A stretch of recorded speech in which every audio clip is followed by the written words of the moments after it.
You want to take the whole reason, too much I'm gonna laugh, taking over the world.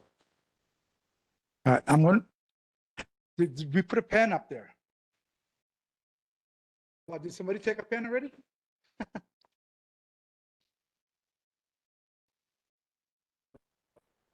Okay, we're gonna give everyone just a few minutes to get on in.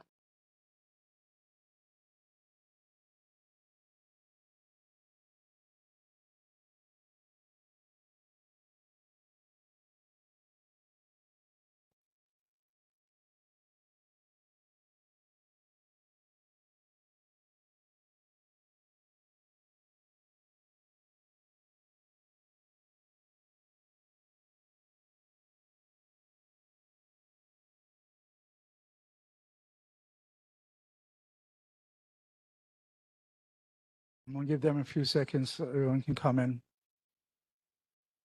And then sit down. Yeah, yeah. All right, everyone, we're gonna go ahead and start. We'll go ahead and call this meeting to order at 6:03. My name is Ernest Carvalho. Welcome to the Downtown Chinatown Neighborhood Board 13 meeting. I'm glad to see everybody here tonight. We're going to go ahead and start with introductions, starting from my left, starting with Board Member Armstrong, please. Aloha, thank you for coming. I'm Robert Armstrong. Good evening, everyone. My name is Kevin Lai. Thank you for coming tonight. Aloha, it's nice to see everybody today. My name is Kevin McDonald. Hi there, I'm Lori McCarney. Hi, Ross Isokani. Good evening, Laura Sturgis. Good evening, aloha, Chulan Schubert Kwok. All right, everyone, thank you for coming once again to the Downtown Chinatown Neighborhood Board meeting. Once again, my name is Ernest Carvalho, and welcome. All right, we're going to go ahead and start this with our public safety reports. Item number 2, we're going to start off with item A, Honolulu Fire Department. Are you online, Honolulu Fire Department, or are you in person?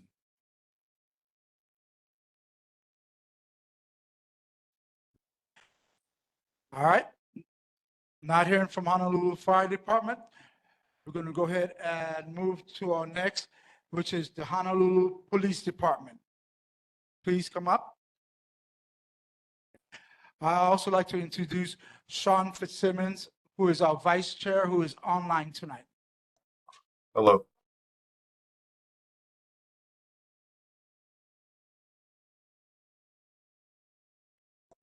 Yes, go ahead.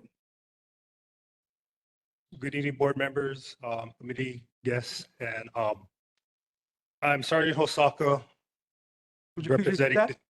I'm Sergeant Kale Hosaka, representing District 1. Also in attendance for HPD is Chief Young, Chief Lynch, and Acting Major Roberts. I'm going to go over the stats for the month of March and compare them with the stats from February. And after that, I'll go into a project that our Fourth Watch did in conjunction with other state agencies. Okay, so for the month of March, motor vehicle thefts, we had 5 compared to 10 in February. Burglaries, there were 4 compared to 2 the previous month. Thefts, there were 24 compared to 34 for the month of February. UMVs or auto break-ins, there were 12 compared to 21 the previous month. Assaults, there were 30 for the month of March compared to 22 for the month of February. Sex assaults, there were 3 compared to 2 in the month of February. Graffiti was the same, there were 0 for both months. Drugs, there were 9 drug cases in the month of March, and there were 6 for February. Total calls for service for this month was 2,492, and for February, there were 2,138. As far as the project that was done yesterday with Fourth Watch in conjunction with DFM, State Department of Transportation, and DPR, they concentrated their efforts behind the botanical garden and then along the canal. They made multiple arrests for trespass on state land, and they got rid of over 13.5 tons of trash in the canal and the surrounding areas. Okay. With that being said, open it up for questions and concerns. All right. Thank you. You say Sergeant Hosaka? Sergeant Hosaka. All right, thank you. I'm going to open up the floor to questions and answers, announcements and reminders for this meeting. I'll be limiting public testimony to 2 minutes per speaker per agenda item. If you have a very detailed report to give to HPD, you may send an email to me or NCO testimony email address, and we will share it on our Google Drive and with HPD for them to provide a response.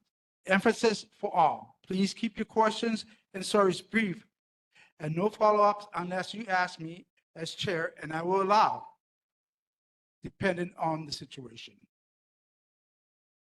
Go ahead. Do we have anyone in our lobby here who would like to come up and address the sergeant? Please come up and state your name for us.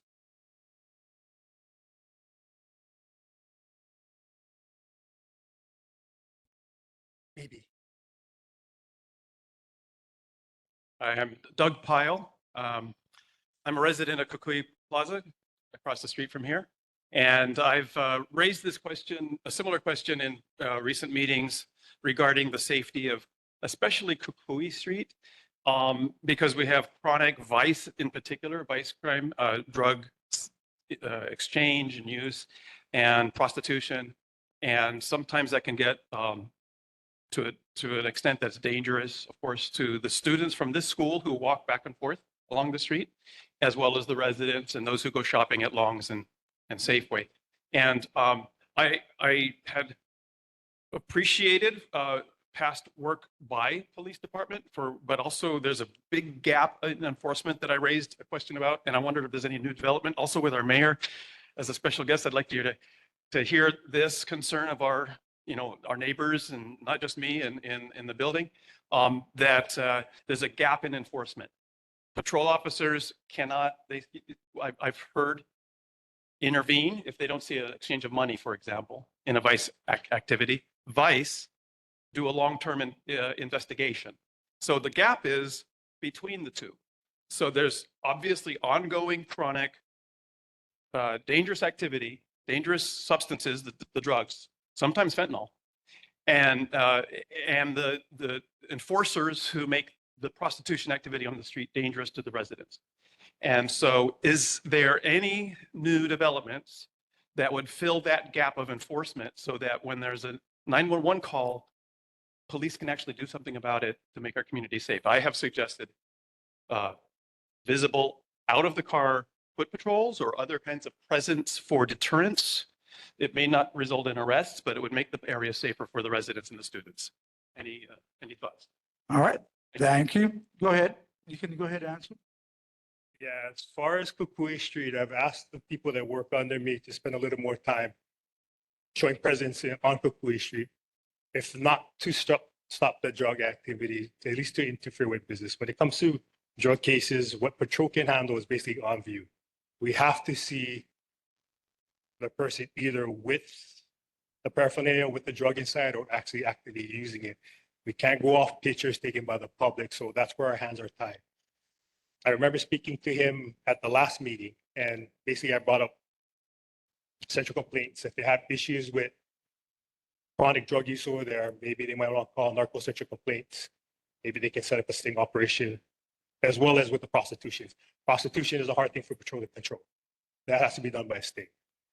Just for what needs to transpire in order for officers to make an arrest. All right, thank you. Do we have anyone else in our audience here who would like to ask any questions of Sergeant Hosaka? Yes. Hold on, I'm talking to the audience in the lobby. Any questions? All right, hearing none, seeing none, we're going to go ahead and move to those on WebEx. All right, Henry Pan, please. Okay, my question is, you guys require to visually see an activity so you guys can do an arrest or investigation. I know that recently you guys have these red light cameras. No, you guys are using cameras to record and give citations. I mean, isn't that somewhat unjust and some kind of a legal issues along the way? We should have the capabilities to record and submit it as evidence. Okay, to answer your question, as far as those red light cameras, it's not the individual being cited, it's the vehicle itself. It's basically it's like a parking ticket. Person driving it isn't getting a citation, it's the registered owner getting the citation for the violation. Again, when it comes to cameras to make criminal cases, as long as when it comes to drug cases, we got to test as officers to what is in the paraphernalia, whether it's fentanyl, methamphetamine, cocaine, or even marijuana. That determination cannot be made by a picture. It has to be made in person. So hopefully that answers your question. It separates the difference between the red light camera and us making a drug arrest. All right, thank you. Do appreciate that. All right, next. That, Go ahead, hold on. Did you have a follow-up? Did you want to ask him a question? yes. Yes, thank you. Okay, but the thing is, we can submit a photo or present to the officer a photo, or I'm sorry, a video is actually better anyway. Then the officer can go and investigate. Is that correct? Okay, let me clarify my answer. Okay, the thing, when it comes to drug cases, we got to submit evidence. If you send us a picture, we can't submit the picture into evidence. Yeah, we can start an investigation off a picture, maybe saturate the area, but as far as making an arrest off a photo of somebody with a vial or with a syringe, that's going to be a little hard because what evidence are we going to submit to attest that that person was actually using drugs? We got to submit the drug. All right, thank you very much for that. But having a photo would at least start you Sir, to see sir, and talk to sir, that individual. Sir, before you do any follow-ups, you must ask to do a follow-up. You treat it the same way as the board members are. We're going to keep this meeting fair and sensible, okay? So the sergeant did answer your questions, but if you still need more explanations, send me an email or the police department, and they can go ahead and follow up on this because it seems like this is one we drag on and on. Yeah? So I'm sorry. We're going to be moving to the next. Okay. Is there any other further questions from anyone in the neighborhood? Online. Okay. We're going to go ahead and move to the board. Any board members? We'll go ahead and start off with Board Member Armstrong. Thank you, Mr. Chair. Hi, Sergeant. Thank you for coming and for being at the meeting last week. And I want to just go on record to compliment the job that HPD does generally, especially during the day. It's tremendous. We had an incident right in front of this school. If this is Thursday, then it was yesterday, I believe. And it took two tries, but we got it taken care of. And I appreciate that. And knowing that your force is 30% or more down. And the patience that it takes to do the job. You do social work in addition to enforcement. But I would like you to kind of give us an update of how you see the drug usage in our neighborhood. I know some who are mentally ill are also doing drugs, but generally we're talking about the drug users. Is there any progress happening? To tell you the truth, I can't give you an honest answer because a lot of times that we make drug arrests, it usually comes off of something else. Like maybe we arrest somebody for trespass and on the custodial search, we'll find they have drugs. So as far as arrests for active drug use, it's few and far between. Most of the drug arrest comes after an initial arrest for something else. That's when the drugs are discovered. So I really can't give you a clear answer on that. All right, thank you very much. Any other board members? Okay, we're going to go down this way, down the line, but I believe Board Member McDonald was next. Thank you, Chair, and thank you for being here. I asked this a little bit, but I have a great respect for the work that you Men in Blue do. I know it's a very trying job, and it really, I have a great respect for it. I will say, though, part of our job is to help you do your job, and I want you to use us for that purpose. With us being in legislative session and with the members of the City Council here, I've asked this often, but I don't get a lot of response. Is there anything this board can do? Is there any legislation before the the state legislature or the city council, any bills or ordinance that this board can get behind that will help support you, reduce crime, get crime off the streets, make your jobs easier or safer, or make it better, give you the tools that you need to be more successful? I think simply a loitering law. Because the state of Hawaii has no loitering law. So if there was a loitering law in effect, it'd make our job a lot easier. We have a little bit more tools in the toolbox, something to use. But right now, we have to stick with SITLE or other ROs that are kind of stringent because there's time frames. We have to cite, warn, give reference for housing, shelters. We're not saying anything bad, but really we have to bend over backwards before we can even make an arrest. And once that 24-hour expires, we got to start from scratch. So in the simplest term, the loitering law would help us the most. All right, thank you. We're going to go one right now. No, we're just going to go one right now and then see if we have time, because I know the mayor has a time frame too. Yep. All right, next we're going to go ahead and we're going to go with board member Lai, please. You 1 minute. Thank you, Chair. Sergeant, and to follow up with a question that's related to both what Member Armstrong and Member McDonald just mentioned.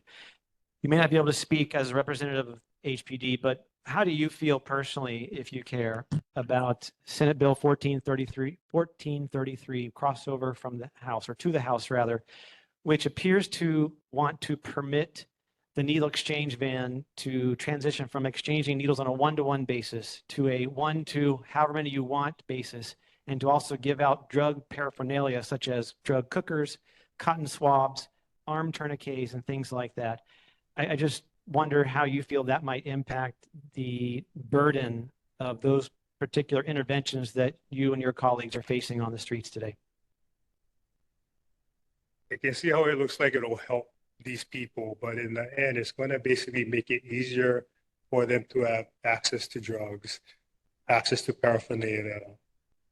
For me personally, not as a police officer, just as a member of the public, I see it as this enabling them to use drugs instead of addressing the issue of drug treatment. You're not fixing the problem by giving them tools to continue. What you need to do is to get them into treatment, basically cure the problem. Thank you. All right, thank you. Next, we're going to go ahead and to my right with Ross Isukani, board member Ross Isukani, please. Thank you, Chair. Thank you, Sergeant, for being here. Question on the staffing shortage that's been brought up. I actually haven't heard numbers recently. Last I heard, I thought was maybe 400 officers short, 20%. Is that number getting better, worse? And maybe just in general, what are you seeing being done to bridge this gap? Regardless, by the way, I see the presence here in our neighborhood, so really appreciate that given the shortage. Yeah, as far as the actual shortage, I can't give you a correct number because I mean, it all depends on how many classes come into the department from the academy and how many outgoing officers retire. So the numbers are always changing. What was the second part of your question? I'm sorry. Are you seeing any different efforts to try to bridge that gap? I know there's ongoing efforts for recruitment and hopefully there's efforts to retention, but most of it is on recruitment. So. All right, thank you. Next, we have board member Shulan Shubikwa, please. Thank you, Sergeant. We need you folks around to be consistent with enforcement because the situation is so fluid because every day changes, new faces, new drama and trauma. So I really hope that HPD will make an effort to really keep a crew, whether big or small, consistently in this area because it's quite critical. I think with the CTF, we've been able to address most of, but again, it's only for certain hours. They're only out for certain hours. So basically during those hours, their concentration are basically sit-lie and other homeless issues. They're trying to get them into shelter. So that really helps us a lot. It helps us patrol so we can take care of other needs for the Chinatown community while the CTF is handling the homeless. So hopefully that continues. Yeah, thank you. All right, and any other questions from any other board members? All right, seeing none, I'm going to go ahead and end it really quick. Besides saying thank you very much, I want to kind of jump on Kevin's last question. Where you guys were talking about the paraphernalia that they're giving out at the truck. So if you see it that way, then why are we not stopping these little stores from selling the pipes that they sell in the stores, the Brillo, and everything else to just go and smoke it? If they're not going to get it from the truck, they're going to get it from those little stores. So what can we do to stop that? Again, there would have to be some type of legislator to control the sales and import of those type of stuff. I mean, as far as HPD, unless it's something written into law, we can't enforce it. All right, thank you. So that'll do it for now, yeah? Okay, thank you.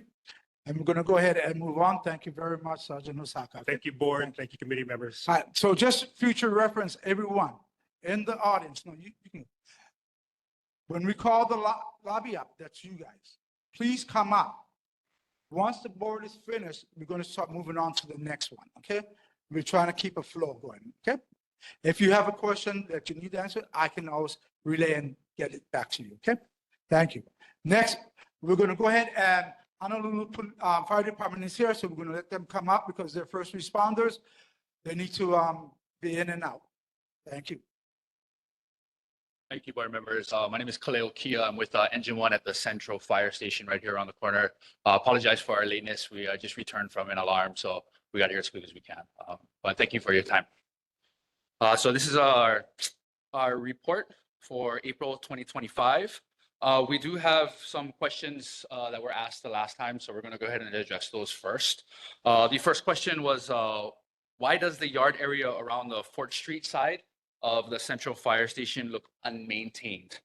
So currently that yard area along Fort Street at the Central Fire Station is cordoned off because there is some concrete and swelling issues along the side of the building that poses a risk to the people that maintain the yard or to the firefighters. So it's been cordoned off for the safety of the firefighters. The completion date for that repair has not been made known to us just yet. When the other question was, when does the city water Kamali'i Park, which is just adjacent to the Central Fire Station? The current irrigation system is actually inoperable. There are city staff that provides daily maintenance, such as trash removal, collection of fallen leaves and tree debris, as well as clearing of the pathways. And then the third question that was asked was, will the Central Fire Station be relocated to a different location due to the city wanting to develop the parcel on which the current station and park resides? And if so, how will the public be affected by this? This question was actually referred through the proper channels, and the HFD actually has no plans at this time to relocate the Central Fire Station. It is currently located in an area that provides efficient emergency response to the community already. With that being said, we're going to move on to the statistics for March 2025. Central Fire Station responded to 1 structure fire, 1 wildland or brush fire. We had 5 nuisance alarms, also 6 activated alarms, as well as 122 medical emergencies. And our fire tip for April 2025 is evacuation planning to ensure that you have a proper emergency preparedness plan for things like emergencies, fires, or natural disasters. A few tips towards that is to leave early to avoid getting trapped by fire, smoke, or traffic delays. Set up a predetermined meeting spot, like a trusted neighbor or a relative's home that's in a low-risk area, as well as bring your emergency supply kit when you do evacuate with essential items for your family and pets. Do you folks have any questions? All right, thank you very much. And that's Sergeant Oki. Is it Sergeant Okia? Or Captain? Sorry, Kia. Kia. Firefighter Kia, KIA. Oh, KIA. Yes. All right. Anyone in our lobby, in the public right here, has any questions? Any questions on WebEx? Not hearing none, seeing none. Any questions from our board members? Board member Lai? Thank you, Chair.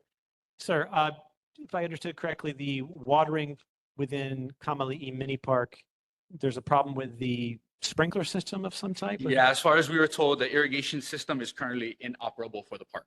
Okay, I got some guys you could hire to fix that. The homeless guys know how to unscrew the lids and get water from the spigots that are in the park. So there's got to be a way to around that issue, but don't give up. Thank you. I understand. Thank you. All right, any other board members? All right, hearing none, seeing none. Thank you very much, Sergeant. thank you for your time. Thank you very much. Thank you. All right, next, we're going to be moving on to item 3, which is our presentations, yeah? Next is Mayor Rick Langiardi and his team. They will give a brief presentation, and then we'll have questions and answers and testimonies. While there is no time limit for this agenda item, I want us to be respectful to our mayor and his team. Before he starts, I want to address Kamali'i Park and the incomplete information and rumors that I've heard are being spread. The mayor's team has stated in the past that no plans have been finalized or even proposed on the Kamali'i Park at this stage. The RFQ is just to explore what's possible. They pledged there will be ample opportunity for the community to weigh in before anything's proposed. They also said that they would be transparent on this. So let's not spend all our time on Kamali'i Park questions. I think this mayor has been very supportive of downtown Chinatown, and he will make sure we are informed and have a chance to weigh in when the time is right. All right, Mayor Rick Blangiardi. Thank you, Chair Carvalho, and thank you all for serving on this board. Thanks, everybody, for being here. I want to especially acknowledge our first responders, our police officers, and our firefighters. Okay. Well, Sergeant Osaka, sir, I think you did a great job. I want to ask Mr. Pyle, were you satisfied with the answer you got? Yep. That's why I asked the question. I didn't think so. So we'll try to address that before you leave. Yep. Well, yeah. You know, but what Sergeant said is accurate. Unfortunately, it's one of the really tough things when it actually comes to prosecution. One of the things I can tell you proudly is that we began 3 years ago with Safe and Sound down here in Weeden Sea. Our police officers made almost 5,000 arrests. Okay, so it's not for lack of effort. It's the prosecution, whether it holds up in the enforcement part of it. And so, you know, we continue to fight that fight. And, you know, we've installed now 37 cameras. I understand the limitations of that, but there are some benefits to that as well for other kinds of crimes around that. Tonight, I brought a couple of our esteemed colleagues here. Anton Krucker, who's going to come up here and speak tonight, who's our Director of Community Service, which has a lot to do with housing, but he also is our champion on homelessness. Kevin Auger, our Director of Housing and Homelessness. In order to take nothing away from what you just said, we want to clear up the rumors and misinformation out there. And that's why Kevin's here. I also brought a leave behind for everybody to take a look at some of the updates on the things we're doing. That said, I think it goes without saying, and what we've done in our first 4 years here, we've made Chinatown a very special project for us. And I think there's evidence of that. There's a lot more going on that we haven't been able to bring into reality yet. We've got another 4 years. One of the things that I'll tell you that we're really interested in doing, I am totally dissatisfied, and I'll let the Taiwanese government know that, with the state of the Cultural Plaza. Just so you know, I'm in conversations now in an attempt to actually go to Taiwan and meet with the president of Taiwan.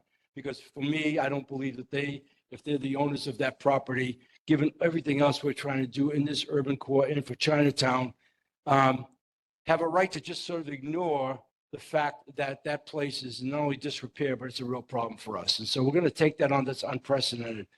There's a lot of other things that we are doing in Chinatown. We'll continue to do in Chinatown, and that leave behind addresses that.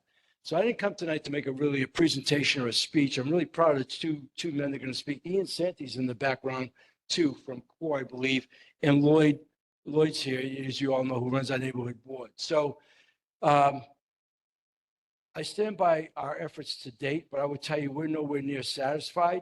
And I read your sign, Density with Dignity. We're certainly aware of that. I mean, there is not anything that we're interested in doing that would turn anything into a tenement house or slumlords or any of that stuff. You know, if anything, this is a historic district. We're about to spend billions of dollars. We have been already on with rail coming through and everything else that we're doing on transit-oriented development, what we're going to do in Evil, which will certainly spill in to Chinatown. But, you know, being a historic district, there's only so much we could do there to begin with. So you should not be too concerned. I think Kevin will address that. So I'm here. I just want to answer any questions. I got about 10 more minutes. I had a dinner commitment tonight that I moved to 7 because I wanted to show up here and say hello to the board because I haven't been here in a bit. I know our team has been here. I'd like to answer any questions anybody has directly of me. Yes, sir. Ma'am, sorry.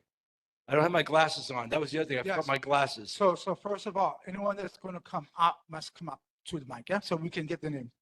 Yeah, Yeah. come on up. And I'm sorry about that. The baseball hat threw me off. What can I say? You know, I wouldn't have made that mistake otherwise. There. I just wonder what is going to happen with that space where Ross used to be and the store next to it. And if there could be a grocery store, possibly. Yeah, I don't know. That was my only question. Yeah, about where Ross was in downtown. Downtown, Yeah, I don't know. Ma'am, I your don't name, think any please. of us know. Can we get your name, please? My name is Victoria Leah. Okay. Thank you. Tell you what, Victoria, we'll try to find out. We'll get you the words.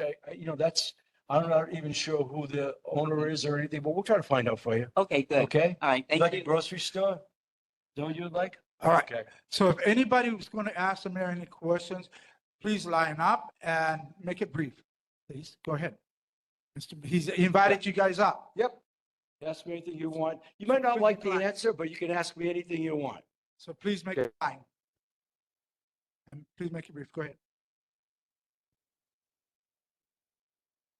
My name is Adam Blatt. I reside at Capitol Place. Yep. And so this may be a question to be answered for your property specialist, but I guess on clarification about the fire station and what we just heard from the fire department from the central station, on the RFQ document on the state website, it Yep. says under the exhibit 3 for that property, the property is currently under the control and jurisdiction of Honolulu Fire Department, and the Honolulu Fire Department has identified this property as surplus property.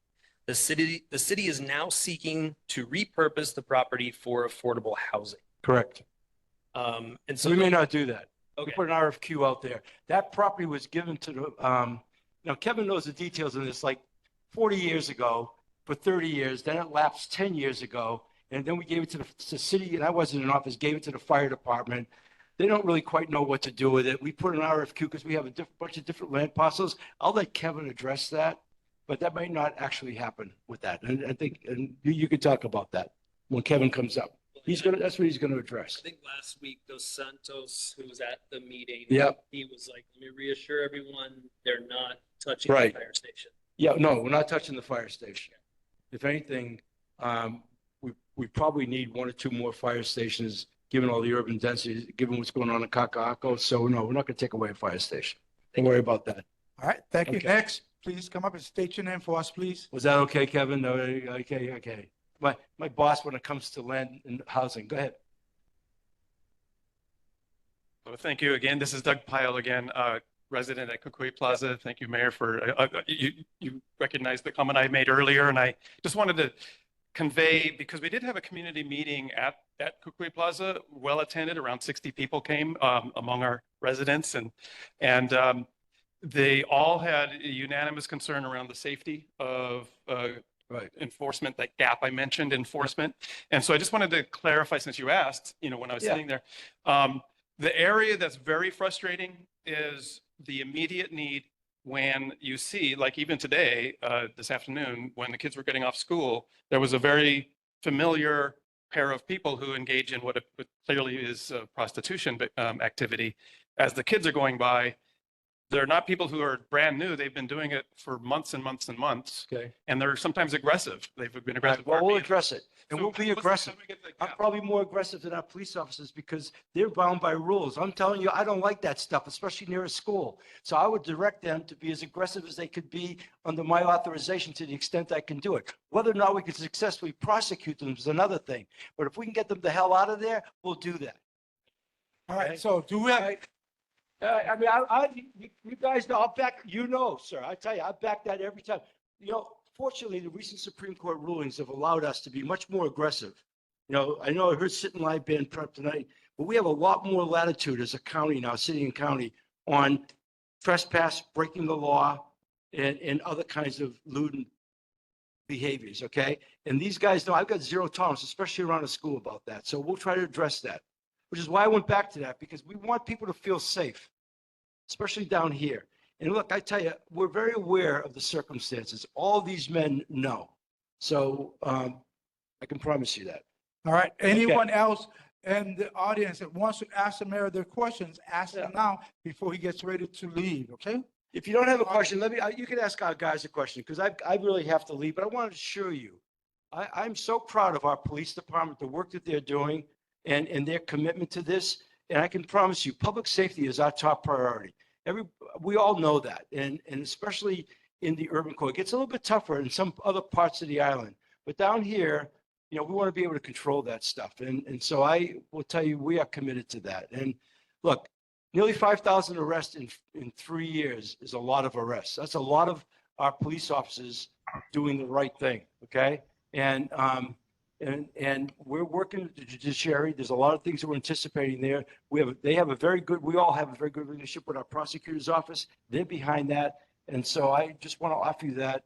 It's not a perfect world. We understand the dynamics at play, but we're not looking the other way. I'm telling you that we are not looking the other way. All right. All right. Anyone online has a question for our mayor? Save Kamali Park. Yeah, we hear you on that. And that's where we're going to have great community participation. I hear you. All right. Anyone else online? And please state. Kamali Park means a children's park, not additional housing. All right. So thank you. We've heard that. If you're going to speak online, recognize by saying your name. And if your hand is not up, we're not going to go to you, okay? You must follow the rules. My name is Walter Rodby. I am the president of the Foster Community Garden. We should not be building housing on city parks. Well, Walter, look, all I can tell you is there's going to be plenty of forums for you to voice that. We hear that. We understand that. What we were up against is the city had in our need for housing, which is an incredible crisis that we face. We had 10 parcels, of which that was one of them. And we decided to put them out there because if those parcels, I talked about it in my State of the City, there's no strategy, no plan, whatever. That park happens to be a piece of land, as I said, that was conveyed some time ago without purpose. If we end up defining that that is the best and highest purpose, that's what it will be. We're going to have the community involved with that. But we also want to take those other vacant parcels and put a strategy to them. And with developers, we've had an overwhelming response by developers, turning into what we believe will be more than 2,000 units of housing in the urban core, which we desperately needed, new affordable housing.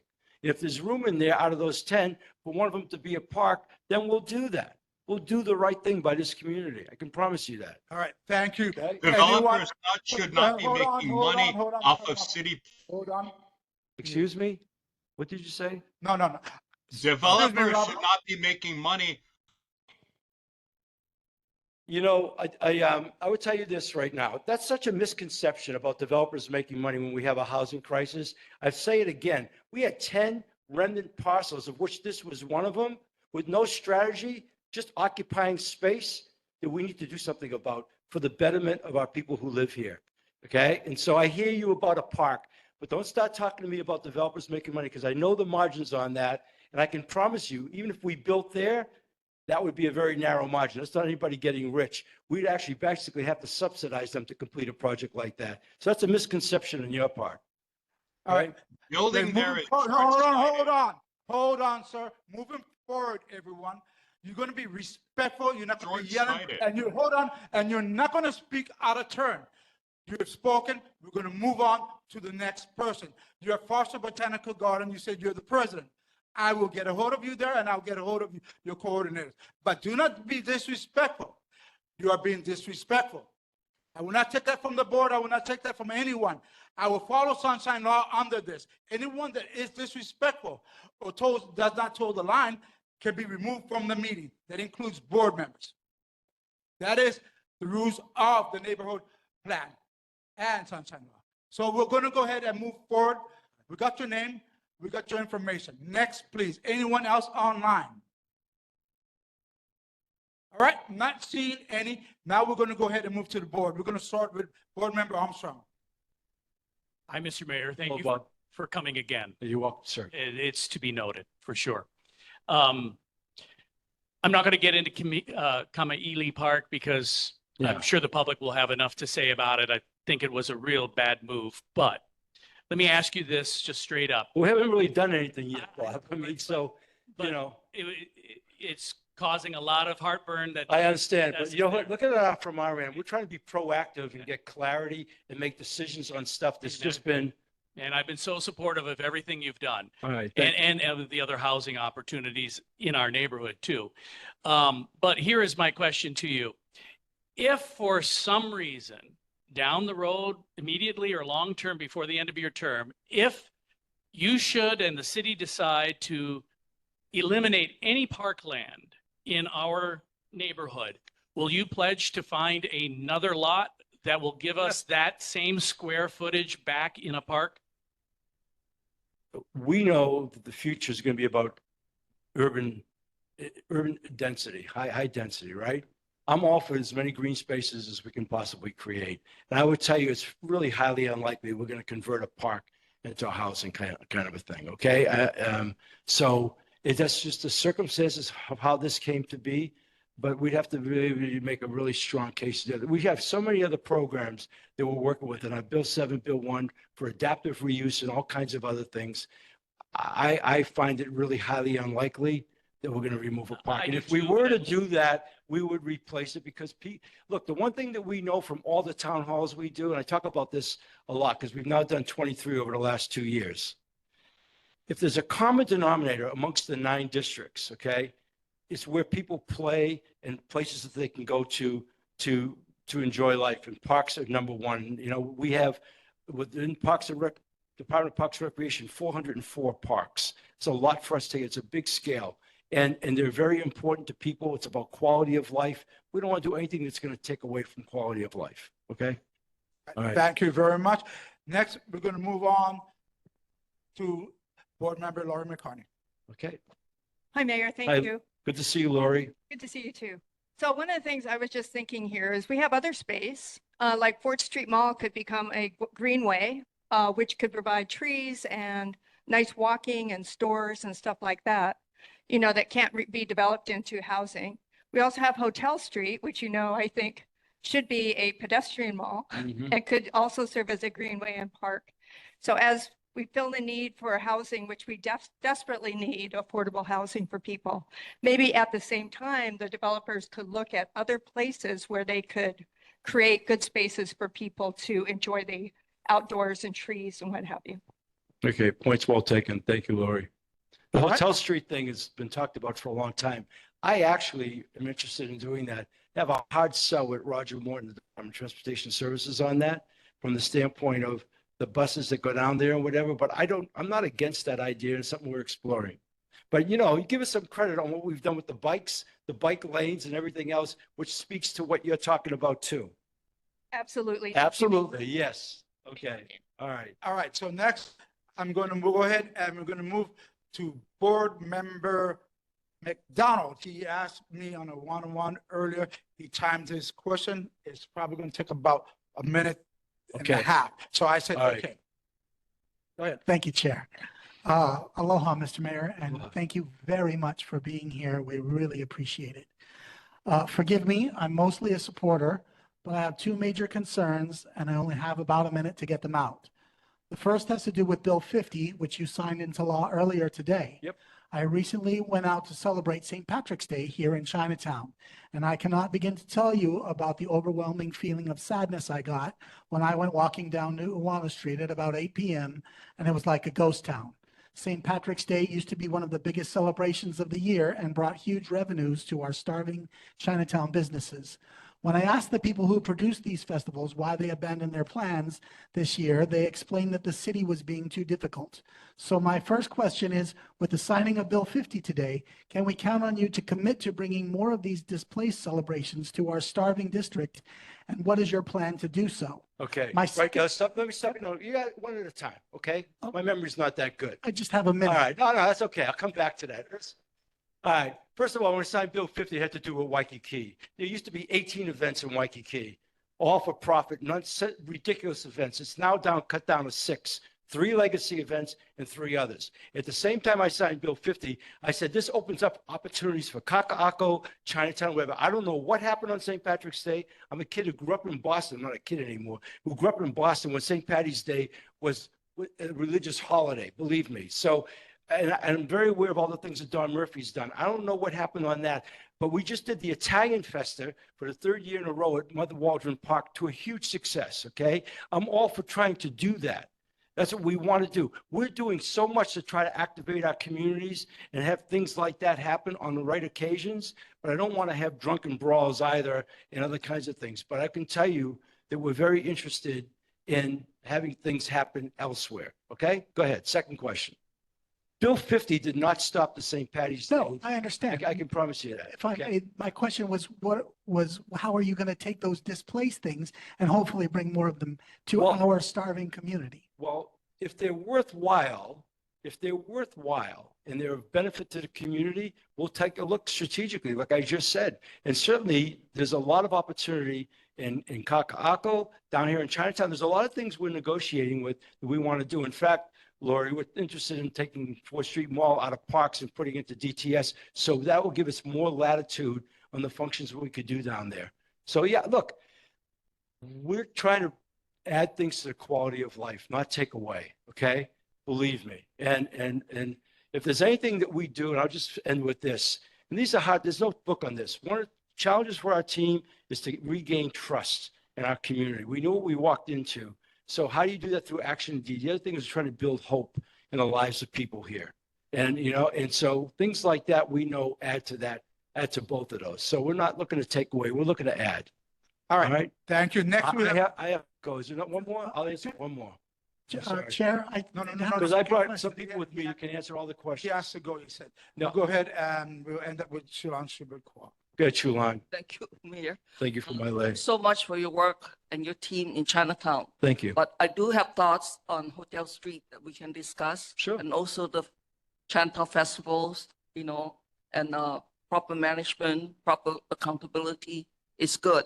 But a lot of times in the past, we haven't had responsible or transparent promoters who've been lying to us for a long time. So we need I to want to set know certain- about that. Yeah, we need to set rules that are fair to all. Okay. And that the festival benefit the public and the community. Okay. And that these people just don't come in, make a profit, have the brawl, have the fights, have the Well, we garbage. stopped the hullabaloo. Right. Okay. And there's a reason that I think DTS was clued into that they were being lied to. Okay. So we need to set clear boundaries, clear rules, that they need to inform the community that they're going to shut off the streets so people can make alternative plans. Okay. Because all these years, I've been observing it for 15 years. I'm not pleased. So we need to talk about that. I'll be happy Thank to you. talk to you about that.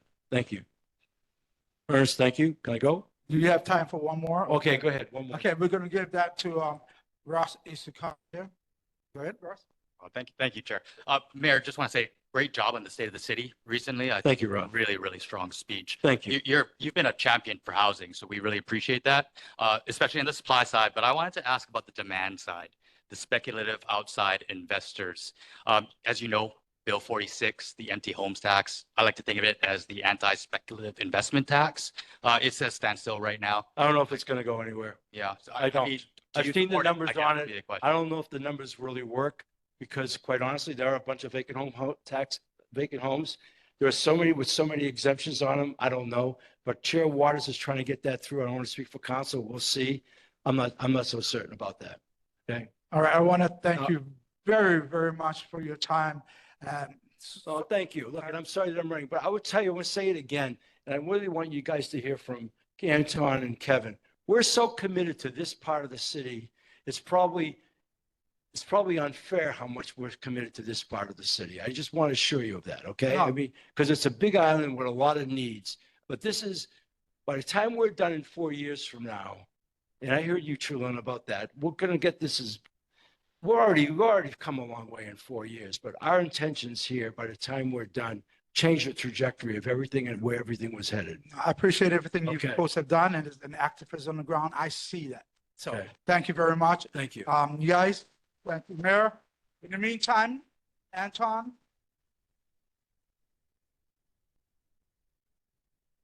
Thank you, Chair. okay. I won't, I know your time is precious. I won't take too much time, but, Department of Community Services, in addition to the many divisions we have, one of them is homeless. So I'd like to talk just a second about that. I've been kind of known for being a person that says, you need beds of many types. And so we're moving into a stage here where I think you may have seen, we opened up a new shelter in Evil Center, a compassionate shelter for people in their journey of healing. We have 75 more beds that will be opening up before June 30th, right? 25 of them will be for general homeless. The other 50 will be for mental health treatment, not severe mental health treatment, but mental health treatment that you see. We're also moving into a period of time where we've outfitted with the Department of Health some of the rooms and such at the Behavioral Health Crisis Center, which was the old Evil Resource Center, right? And we're going to be able to not only do crisis mental health, but involuntary pickups. So that, I love you, you're really having a tough time today. I'm going to hug you in, I'll bring you in, we'll help you for a few days, see how that works and see if we can get a level of communication, maybe some treatment for you that will help. That's a big deal. That hasn't been able to be done. We've kind of carved it out so that we can do that. The other thing I tell you that I've been tasked with is we're committed and we're in the due diligence process for bringing 1 or 2 bathrooms into Chinatown. And so one will be on Pauahi Avenue. And so we're going to do the build out of those bathrooms that are already there and open those up. And then we'll have another one placed. So, as soon as I kind of get a definitive plan, I'll come back and present it to the board. So those are just a couple of things that are going on that I just thought I'd let you guys know. And I try to keep in constant communication with you as well. So thank you. I know. Thank you. Anyone have any question? Anyone in the lobby has any questions? Please state your name. If you guys have questions, just line up. And Hi, my name is Randall Jadalang. I actually live at 215 North King Street, so I'm right near Eagle A. So I appreciate the city's efforts to address the homeless problem with all the services and centers you're offering. I think an important thing to note is that the root of the problem is the lack of homes. So I hope the city will move forward aggressively with building some kind of housing component on all of the lots they've identified as part of the pilot RFQ process, and consider mixed use, mixed income as part of that. That's true. You need beds of many flavors. yeah, come on up. State your name. Hi, my name is Deborah King, and I'm a resident at Honolulu Park Place. And thank you for addressing the lack of bathrooms, because when I was down there, I was referred to the police department, and I went there and they told me that it was out of service. So now, are these going to be portable bathrooms or? One set we're looking at looks portable, but it's not. It's installed in the ground. It's just, they're kind of units that come to themselves so they can be out in the open. Okay. And then the other one is a method where we're going to build into the building that's already there. We'll take the sinks out. They'll be outside. Okay. And there'll be probably 2, and there'll be non-gender bathrooms. And are they going to be like centrally located? Or? They're on Pauahi Avenue. Those are on Pauahi Avenue. Okay. The other ones we're doing due diligence now about where it should be placed. Okay, great. Thank you so much. Of course. It's hard to have a market, and revitalization also helps with a lot of things. And it's very difficult to have that without bathrooms. And, in other countries, you go there and you'll see it in every city square, everywhere. I don't know what it is with America where we destroy our bathrooms, but we'll try to have a strategy around that and try to keep them clean.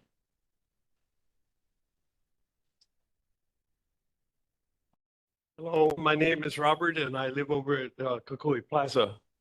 And I'm very concerned about Kapili Park over here. And I'm concerned about Kapili Park and getting the thing watered, take care of the trees. It's a green space that's surrounded by 1,700 or more residences and all these towers that are circling it. And it needs to be a nice green place, maybe have some playground equipment for the children. There's lots of children in this neighborhood. And we do have a problem though, right across the street here from the school. Within 50 feet of the school is a methadone clinic that draws all these hardened heroin addicts that have spent their whole life on the street, have mental health problems. When I go to walk over to the cathedral, I have to walk out in the street a lot of times because they're having a fight in front of the clinic. And all these children are walking by St. Andrew's Priory. The kids walk down that sidewalk to get to the bus stop. It's inappropriate to have a methadone clinic right across the street where all these hardened drug users are there. And we find crack pipes over in the park. I mean, it's all kinds of stuff that's going on there with that clinic pulling all those people into our neighborhood. They're down at the Safeway. They're at the drugstore, plopped all over the place in our neighborhood. And the police would tell you of all the calls that they get. And it just needs to move down to where you're treating all these people and get that thing out of our neighborhood. Sir, can you please get to your question? You've been over 2 minutes. Public has. Not what you're saying. I got it. On Okay. both of those. Thank you. Thank you. Next.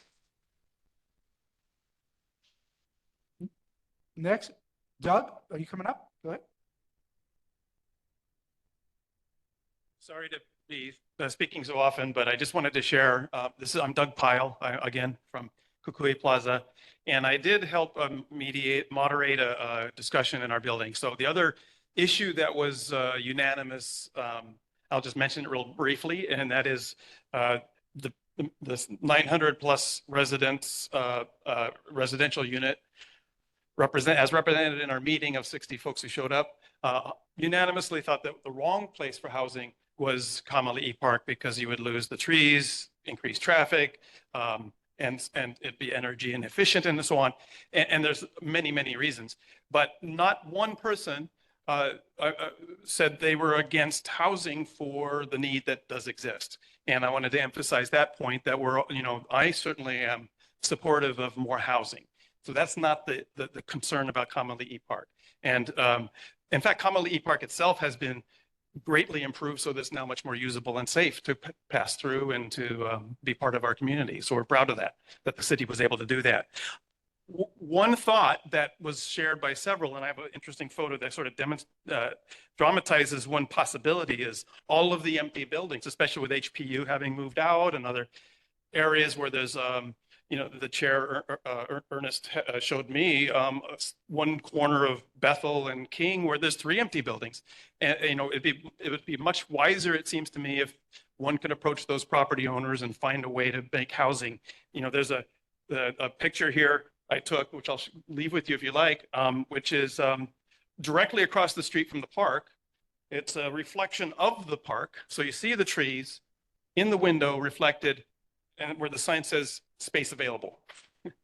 So the irony of wanting to build new building when we haven't been able to fill the others. Is there a way to use 10 seconds. Thank you. That's my question. And just. Thank you. And Doug, thanks for walking with me on that walk. Yeah, thank you. So let's share. Go ahead, ma'am.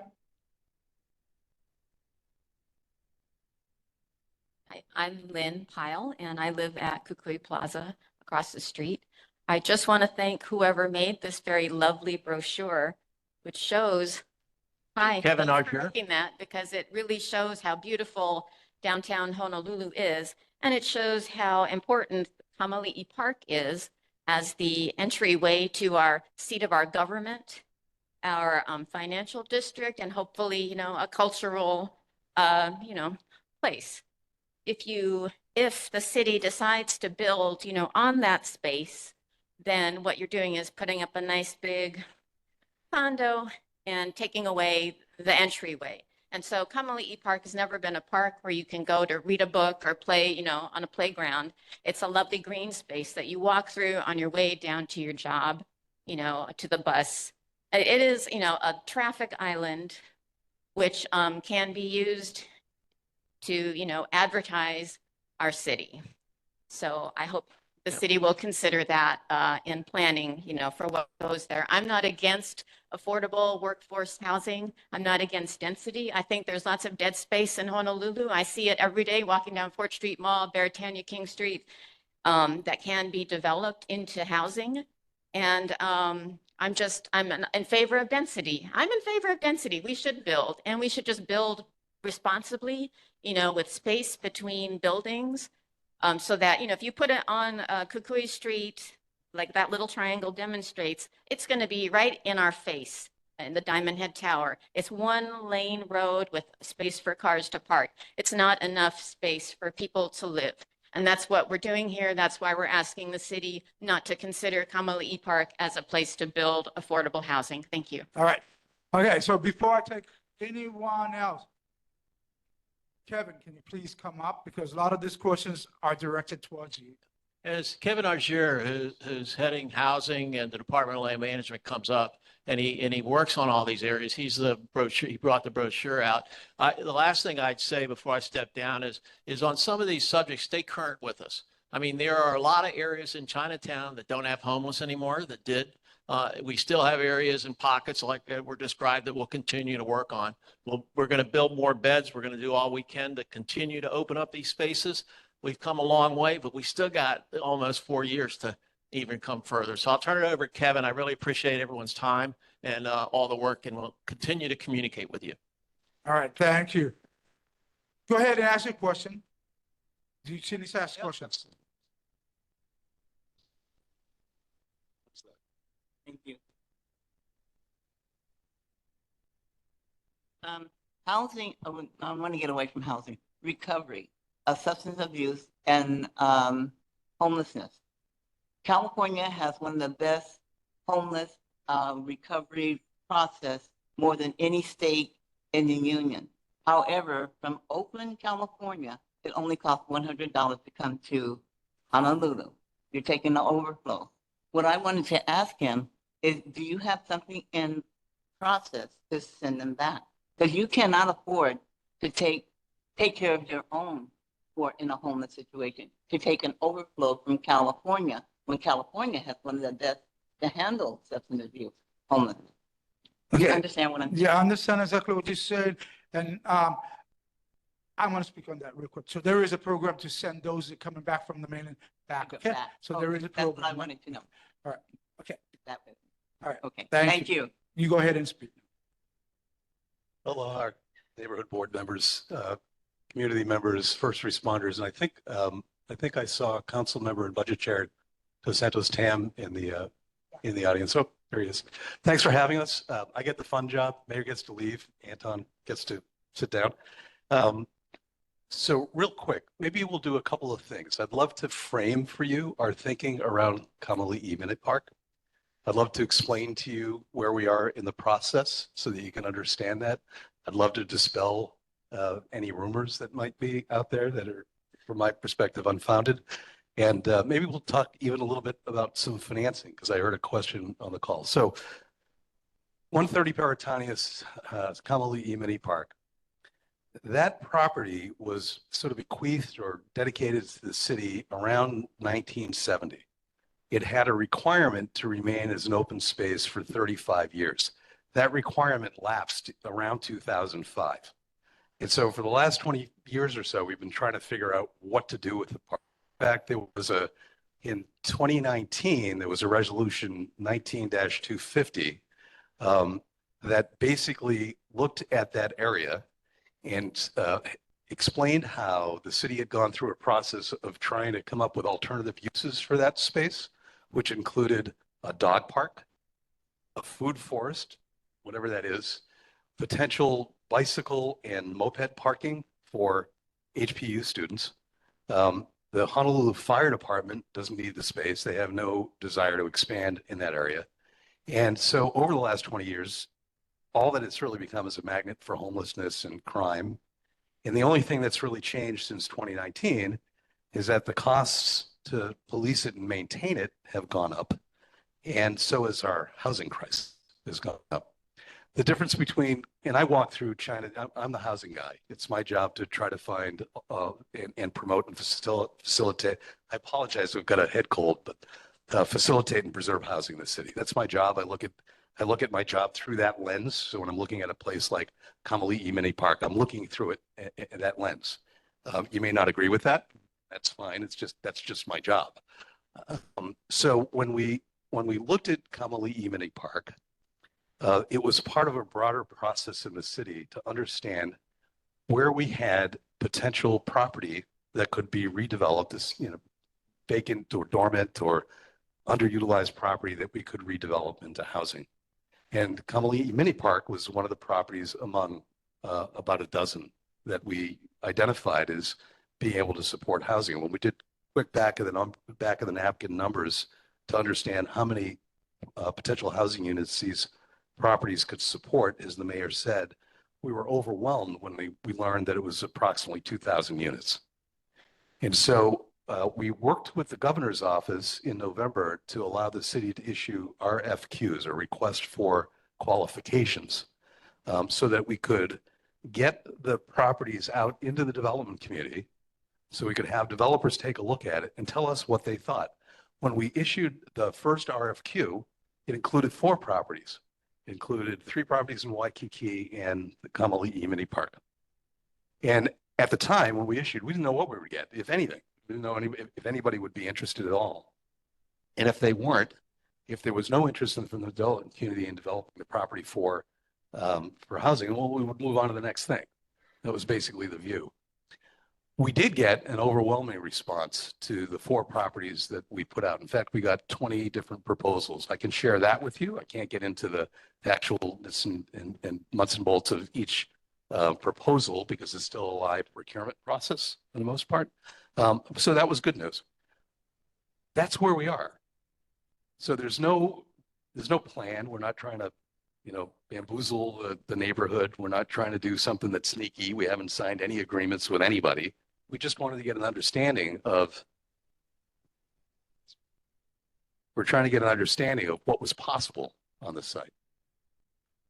And so the second part of that equation is, if we selected a developer to redevelop Kamali'i Mini Park, it's a long process. It's at least a 3 to 4 year process. So there would be a requirement that the developer comes before the neighborhood board to explain what it's doing and what its program is. There's a requirement that the developer would have to go through an environmental review process and get environmental clearance for the program or the project it would seek to pursue. There's a requirement that other entitlements, including planning and permitting, would be required. And then there's a requirement to prepare construction drawings, which are detailed and expensive. And then a requirement to go out and get financing for the development before you can do anything and break ground. That's a really long process, at least 3 to 4 years. And during that process, because it's city land, there would be a requirement for a robust community engagement process. So the developer would engage the community. And I think this one died. Is that better? Is that a little better? No? How about that again? I've got a cold, so I'm not going to yell into it, but can you hear me? Okay. So it would be a long process. Maybe it's where I'm standing. It would be a long process. I guess that's the bottom line. There's nothing's been decided. There are no plans that we're activating. We haven't hired a developer yet. In fact, before we can do that, we'd have to go to the city council for approval. It was really just a exploratory effort to see what's possible. But we did get overwhelmingly good response. I can share that with you. The difference between the downtown, the Chinatown projects that you mentioned somebody mentioned that are empty, and the difference between those and Kamali'i Mini Park is we don't own those. The city owns Kamali'i Mini Park. It's a property that's in our portfolio, our existing portfolio. So that's kind of where we are in the process. And I'm happy to hopefully I've covered all maybe just one quick comment regarding financing in this, maybe to dispel any. People think that developers make a ton of money building affordable housing. It could be any any further from the truth. They earn a development fee. That fee is generally a percentage of the overall capitalization cost of the development. It might be anywhere from 5 to 10%. But the most effective financing mechanism that we have across the United States for developing affordable housing is the low-income housing tax credit, and those are doled out by the Hawaii Housing Finance Development Corporation, and the 4% credits have to be used in conjunction with private activity bonds. And the private activity bonds are based on population. They're provided to states based on your population. Across Hawaii, we receive approximately $360 million worth of affordable housing, worth of private activity bonds. We generally, as a state, invest the majority of that into affordable housing. But even with the bonds, even with the low-income housing tax credits, across the board, on average, the state kicks in an additional, I think last year was $165,000 per unit to make these deals pencil out. So the developer's not making a ton of money. They're making their development fee, and it's a reasonable fee based on the risk that they take to undertake the development. The challenge with the low-income housing tax credit and private activity bonds is when we look at what the HHFDC has produced in terms of awards that they provided over the last 5 years across the state, we've been able to build less than 1,000 units of affordable housing. That translates to about 600 units, 400 units on Oahu. That's it. 400 units a year is kind of the max using low-income housing tax credits. So developers don't make a ton of money.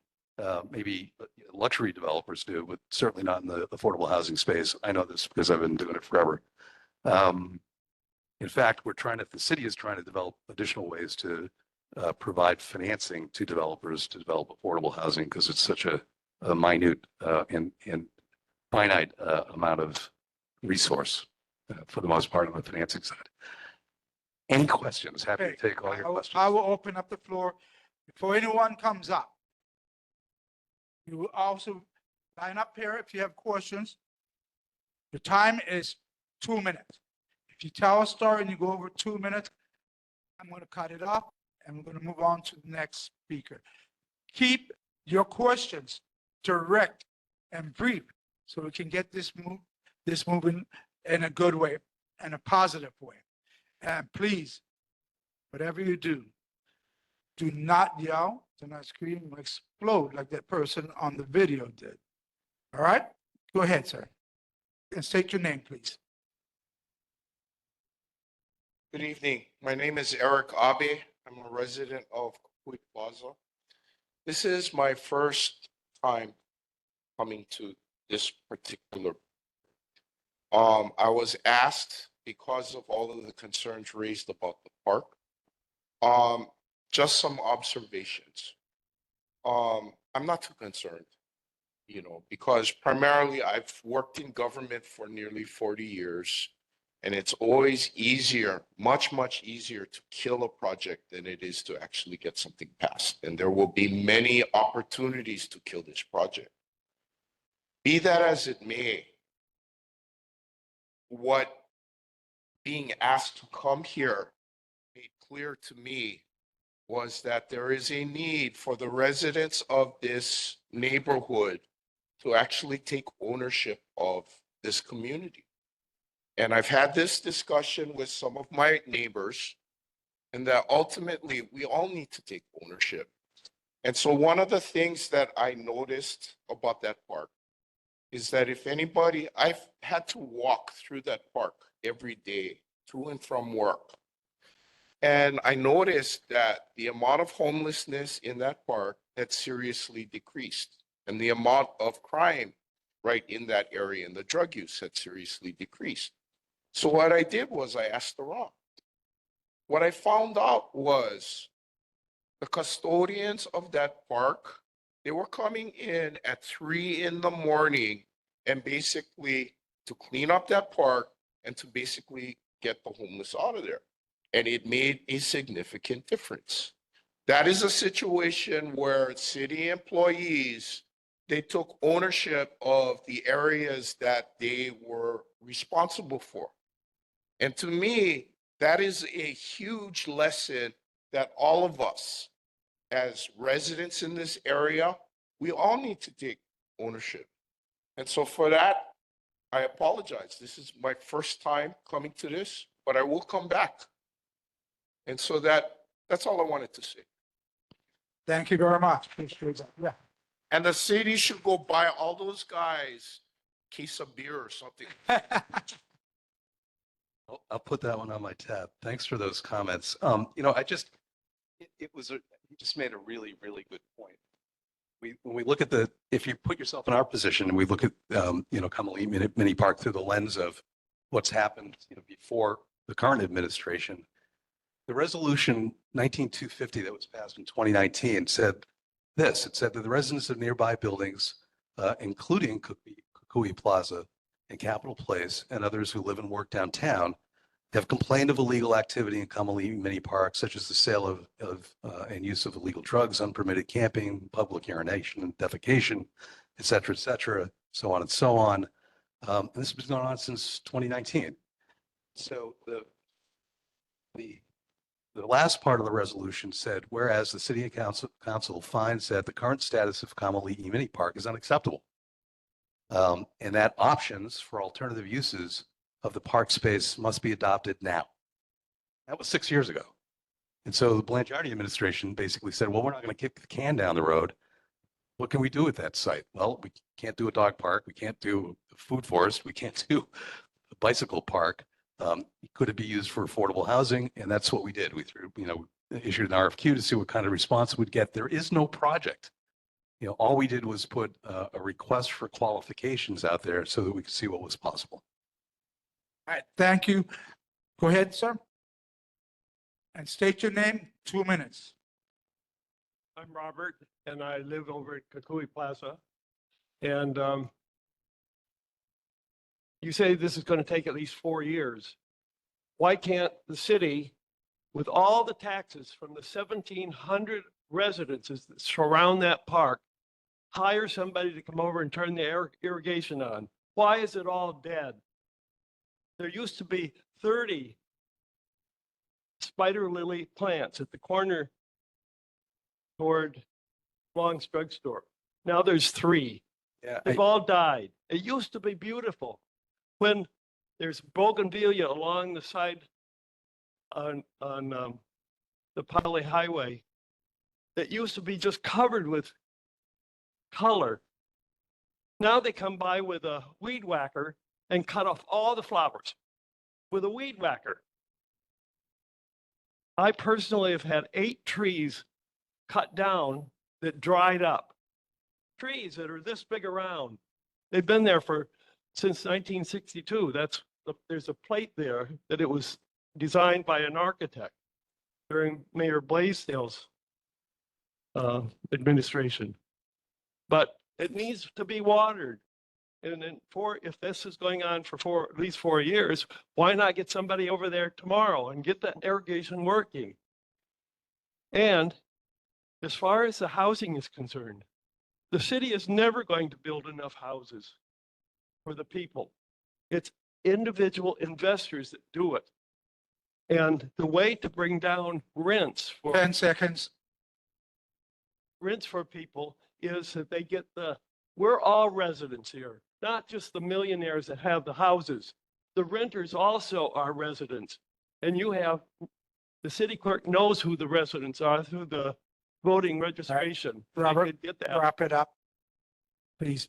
So I think that the city should give the investors property. If they have a resident living in it, it should get the residents property tax write-off. It's time.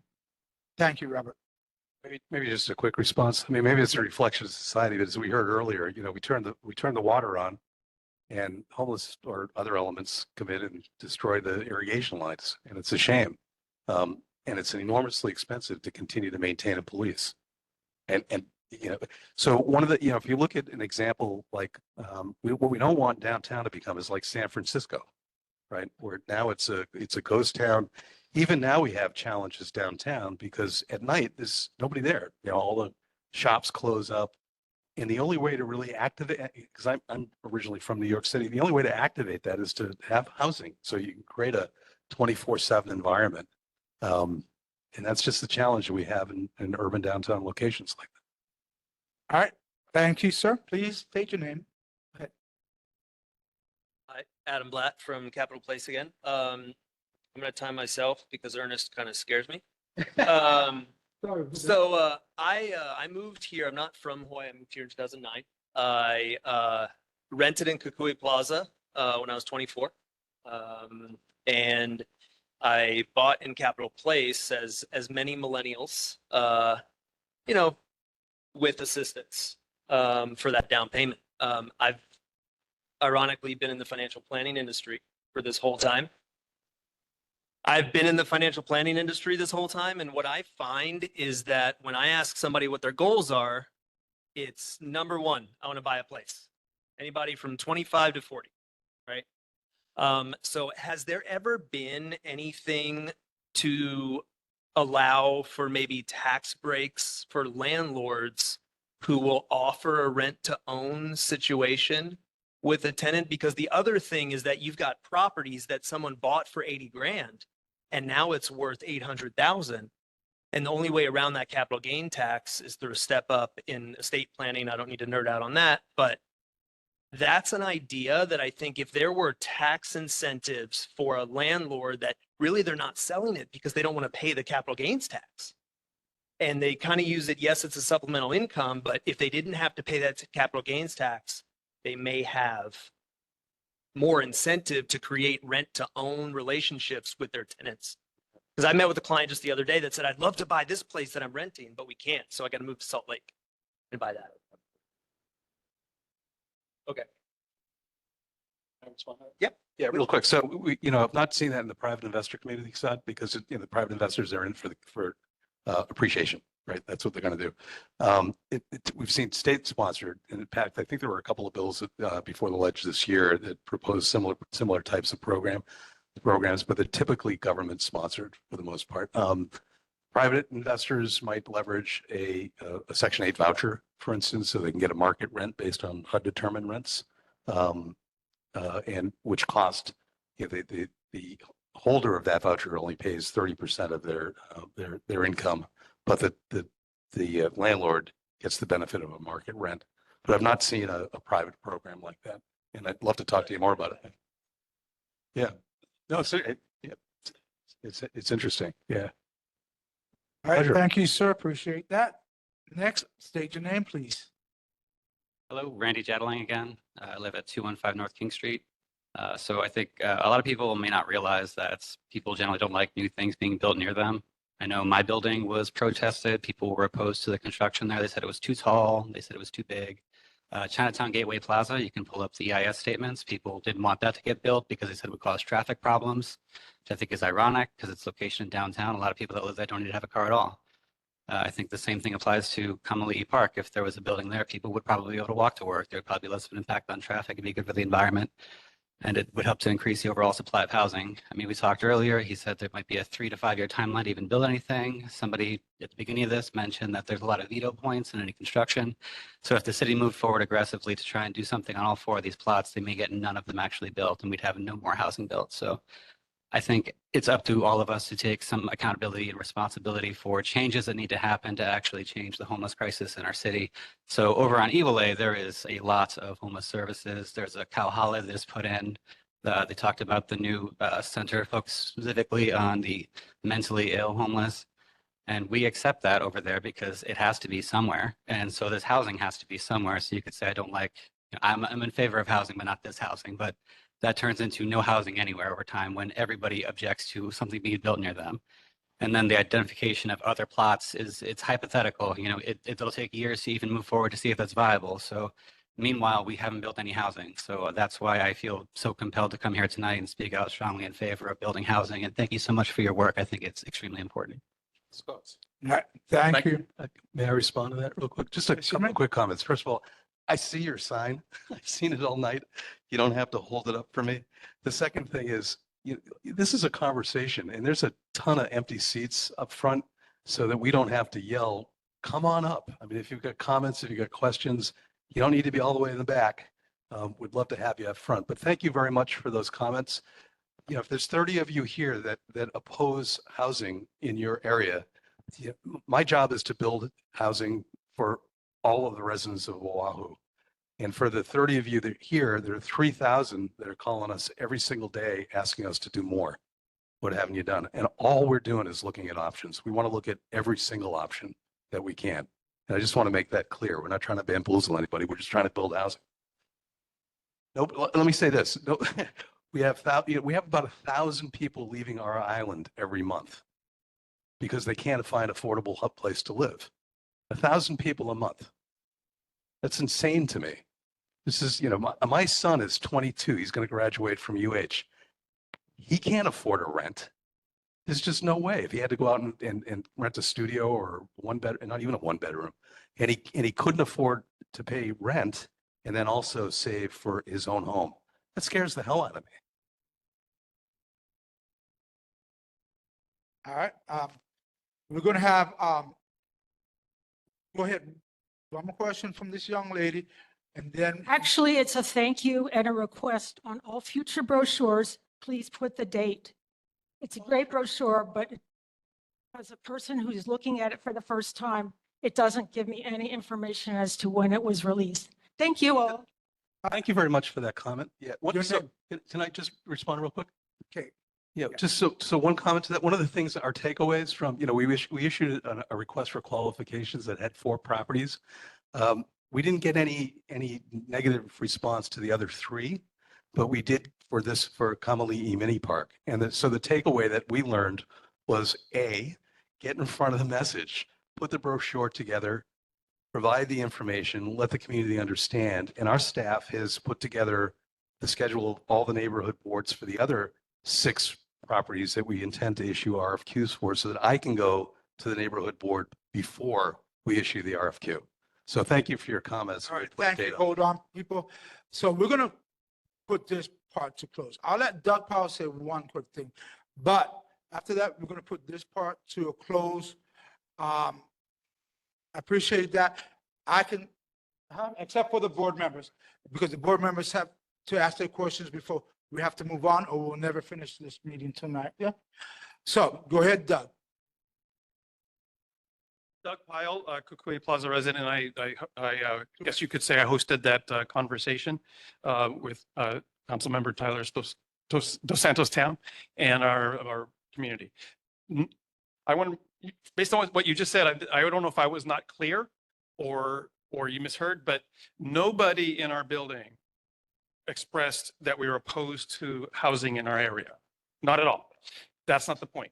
It's just that parcel is such a bad choice when there's so many others. It's a bad choice altogether because and just to let you know, personally, I've been part of the Hawaii Housing Alliance, gone to those meetings and want to have housing available, but there are bad places for it, and that's one of them. And because you're going to lose the trees, which keep the temperature down in the, it's an urban forest. There's plenty online. I'm sure you know what I'm talking about. And we already have to raise our turn on our ACs more often just because of of one of our neighbors. You get another one even closer, everybody's going to be cranking ACs like crazy. Just bad planning. It's bad. We need good planning. We need people who afford lower cost housing to be able to have somewhere to go outdoors. The quality of life and the quality of the housing matters. And there's so many empty buildings, so many other locations. This is the worst possible place. You're going to only have opposition. Let's find places where people can support it. All right. So thank you for that. So we're going to move on to board members at this point. For everyone here in the audience, really want to thank you. So I understand. And I support myself personally, I support no building there. I want it to remain a park. I actually want it to be a garden. That's what I wanted it to be, a garden. But there's plenty of time. But the city is saying we are way ahead of the gauntlet. There's so much planning, and it's a process to go through. It's going to be a while before they get to the point where they're going to be sitting down with us. They promised to be transparent, is what they said. So I do trust this mayor. He's always been transparent with me. He's always been forward. So give it a chance. Let's see what's happening. The voices heard is great. if you haven't had a chance to voice your opinions, there's paper in there that has for you to put your testimony on it, and you can directly get hold of me at my email address, and I answer everyone that sends me an email. I answer. I have one person that sends me emails 5 times a day. The council member knows who it is, and I still answer him. So please, if you have any questions, just ask. We're going to go ahead and move on to the board members. We're going to start with Board Member Armstrong, please. Thank you very much. Thank you for coming. Appreciate it, Kevin. Just one more comment about the brochure, although it is helpful and very clear. There's not a paragraph of historical context for the park, and it doesn't call it a park, it calls it a lot. I really, really object to that usage of language because it's Kamaili Mini Park. I'm sure our council member can back me up on this. For 6 years, when that letter came in or when that resolution from City Council came in, he and I and several of our board members have been cleaning up that park regularly, almost every year, sometimes twice a year. And, you know, and with city employees, I don't remember seeing you there, but it is certainly a thankless job. And like our chairperson, I oppose any development there other than having an architect or architectural students at UH think about what could be used there, which, and this is the point of my comment, which was never done in this process. I really object that we're supposed to be a democracy in this country. 10 seconds, please wrap it up. And we don't start with the people first. I don't care about developers. I do want housing, but I want the people to speak first. And that's the problem here. That's what this is. Thank you. We should have been first. First. We have some different opinion on that, but that's what this is. It's part of the process. Let him speak. Go ahead. Go speak. Speak. You done? All right. Go ahead, Board Member Lai. Thank you, Chair. Kevin, thank you for your time tonight, but I think the sentiment that I've gotten from my constituents is that this pamphlet is a day late and a dollar short. We agree. I know you know that now, but the city should know the process to involve the residents is paramount to this. You know, I heard about this project in January. I attended the RFQ pre-proposal conference on Valentine's Day. I've followed the answers to the questions that were submitted, and I have some questions about the details. Hope you can clarify. One of them was a question about the size of the lot. I understand there's 2 different depictions of the lot, whether it's just the isosceles triangle, it's in this picture, versus a one that's appears to encompass the entirety of the Kamaili Mini Park site, with the exception of the footprint of the fire station and maybe the parking lot behind it and the HECO vault behind that. Which is it? But more importantly, is the question about whether the city would subdivide the lot to permit a particular type of project of 20,000 square feet or not. The response said it would not. That suggests that the entire lot would be said. And I'd like to have a second question when time permits, Chair. Thank you. Any other board members have a question? Board Member Armstrong. Board Member McDonald. Oh, Thank you. what about a response? Hello? Hello? So again, I want to thank you for being here. I think maybe some of the other board members, everybody wants to talk about Kamaili Park. I didn't get to ask the mayor my second question, and you're here representing him. So I'm going to mix it up a little bit and go in a different direction. You may not be the right guy, but I'm going to ask you anyway. I first want to mention, before my question, the mayor mentioned that he killed Hullabaloo. And I know I can't speak for the entire board, but this board was almost entirely in favor of Hullabaloo. So I was very disappointed to hear him say that. And I'm also happy to see the community speaking up against homelessness and the crimes against it. But my second question for the mayor, and hopefully you can, if you can't respond, maybe you can send somebody next month to respond. Where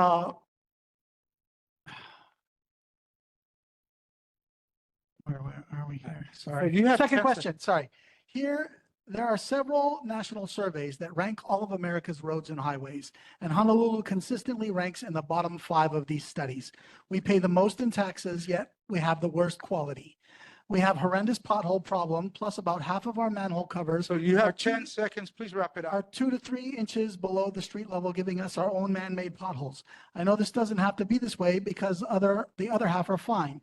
Too many of our roads are in terrible state of disrepair, and Nimitz Highway here in Chinatown is just one example, which is bad, so bad it's practically a dirt road. If I were a Wrap betting it up, man, please. I would also say there are at least 100 metal plates on our roads that are no longer needed, but just haven't been removed. It's ridiculous. We seem to have more road construction Board going on Member in this McDonald, city please wrap it up. than any other I've ever visited. Yes, our roads All right. are among the worst in our We're country. moving on. How Next long is person, George? we're moving on. Board Member McDonald, One more your second. time is done. Anyway, how are you going to address this embarrassing condition?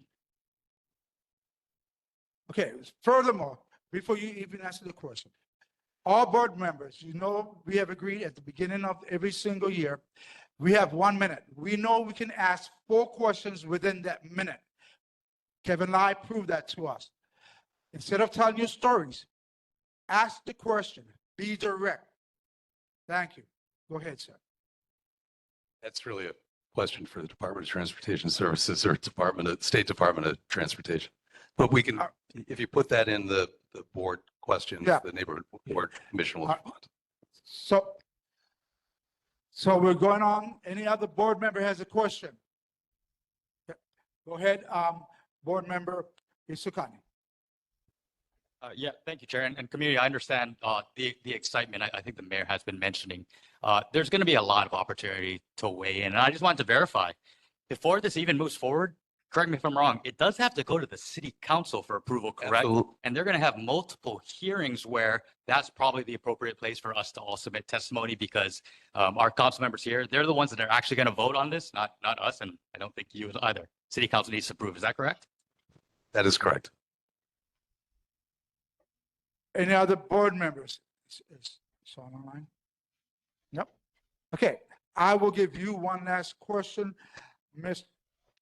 Lai, and then I'll close this out. Great. Thank you, Chair, for the chance to be a second time speaker. Mr. Auger, I just wondered again if you could clarify if the developers are keen on developing the entirety of the lot with exception of the footprint of the fire station, or is it just the upper isosceles triangle? Secondly, what is the degree of detail of the submissions? For example, if something is going to, if, as you've stated in our correspondence, community input involvement will happen after a contractor is selected. That must have been after the contractor has evaluated the site, developed a plan that is favorable in their eyes. There's a plan for a structure perhaps.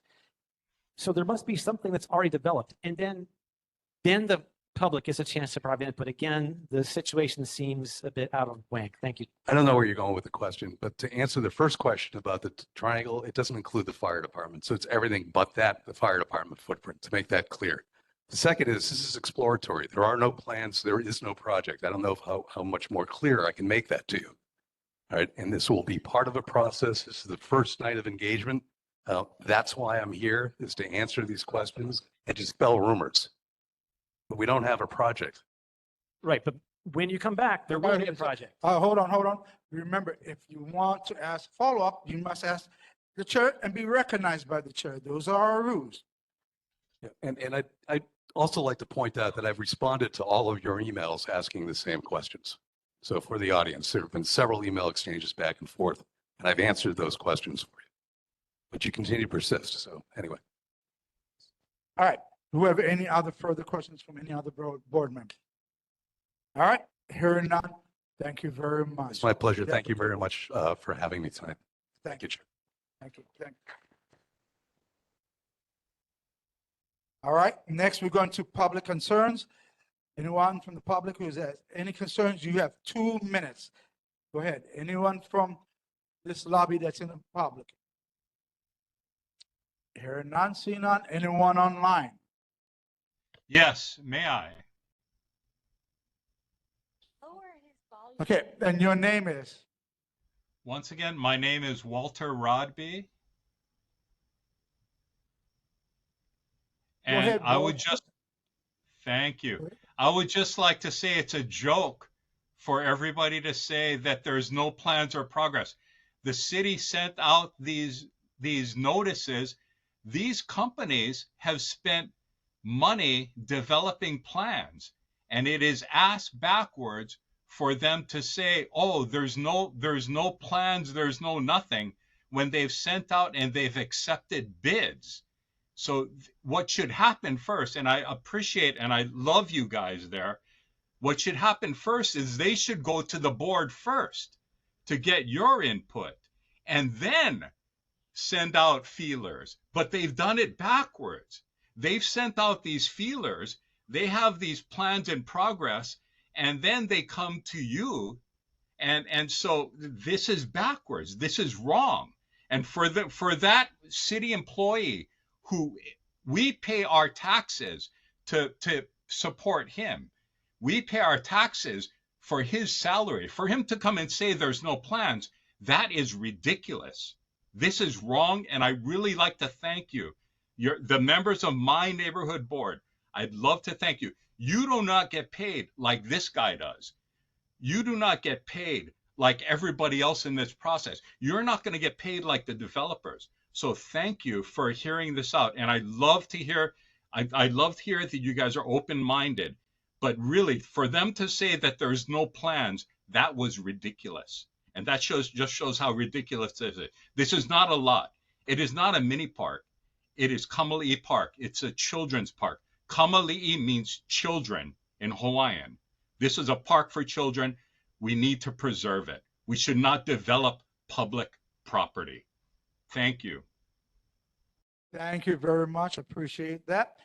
Do we have any other one online who would like to have a comment for public concerns?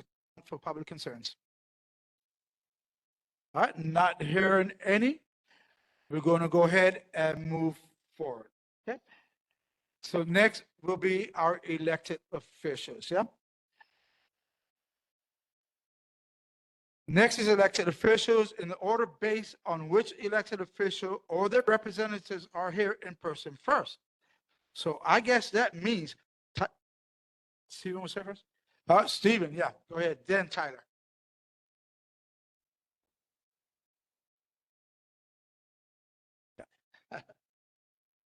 Good evening. I submitted a report on answers to the previous questions, so I'm here to take more if you have any for me. The governor's, yeah. With the governor's office. I'm sorry. I'm Stephen Downs. I represent the governor's office at these meetings. And so I am here to take any questions you might have and get the answers to you. So anyone in the public have any questions for the governor's representative?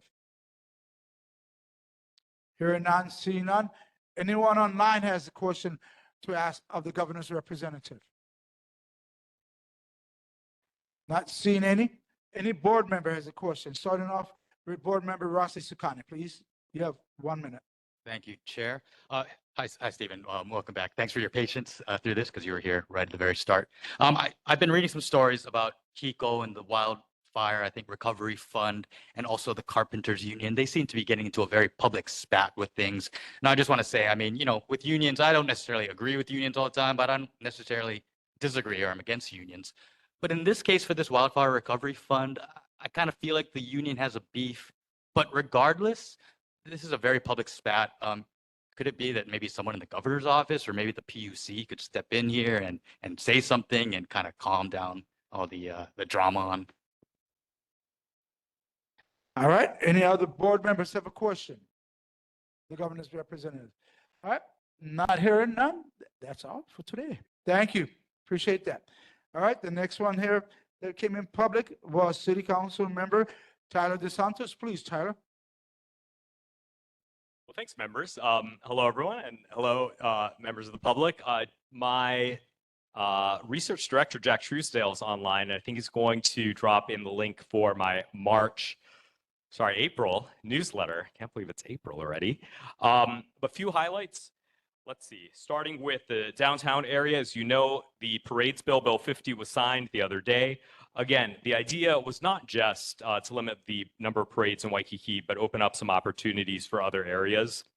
Part and parcel of that was the mall transfer bill, which was signed. And so now that that bill's signed, it's going to take a few months for parks and DTS to fully work it out. But to board member McDonald's question, about some of the events that previously have been canceled because of sort of, I think, not being able to figure out all the parameters. I think this is an opportunity to get some clear parameters for events on Fort Street Mall. This is what it might look like. This is where a stage could be. This is where a beer garden could be. This is what a parade or an event on, some other stretch, Sun Mall, could look like. And I think that will make things a lot easier and clearer if the parameters are clear up front and we're not reinventing the wheel every time.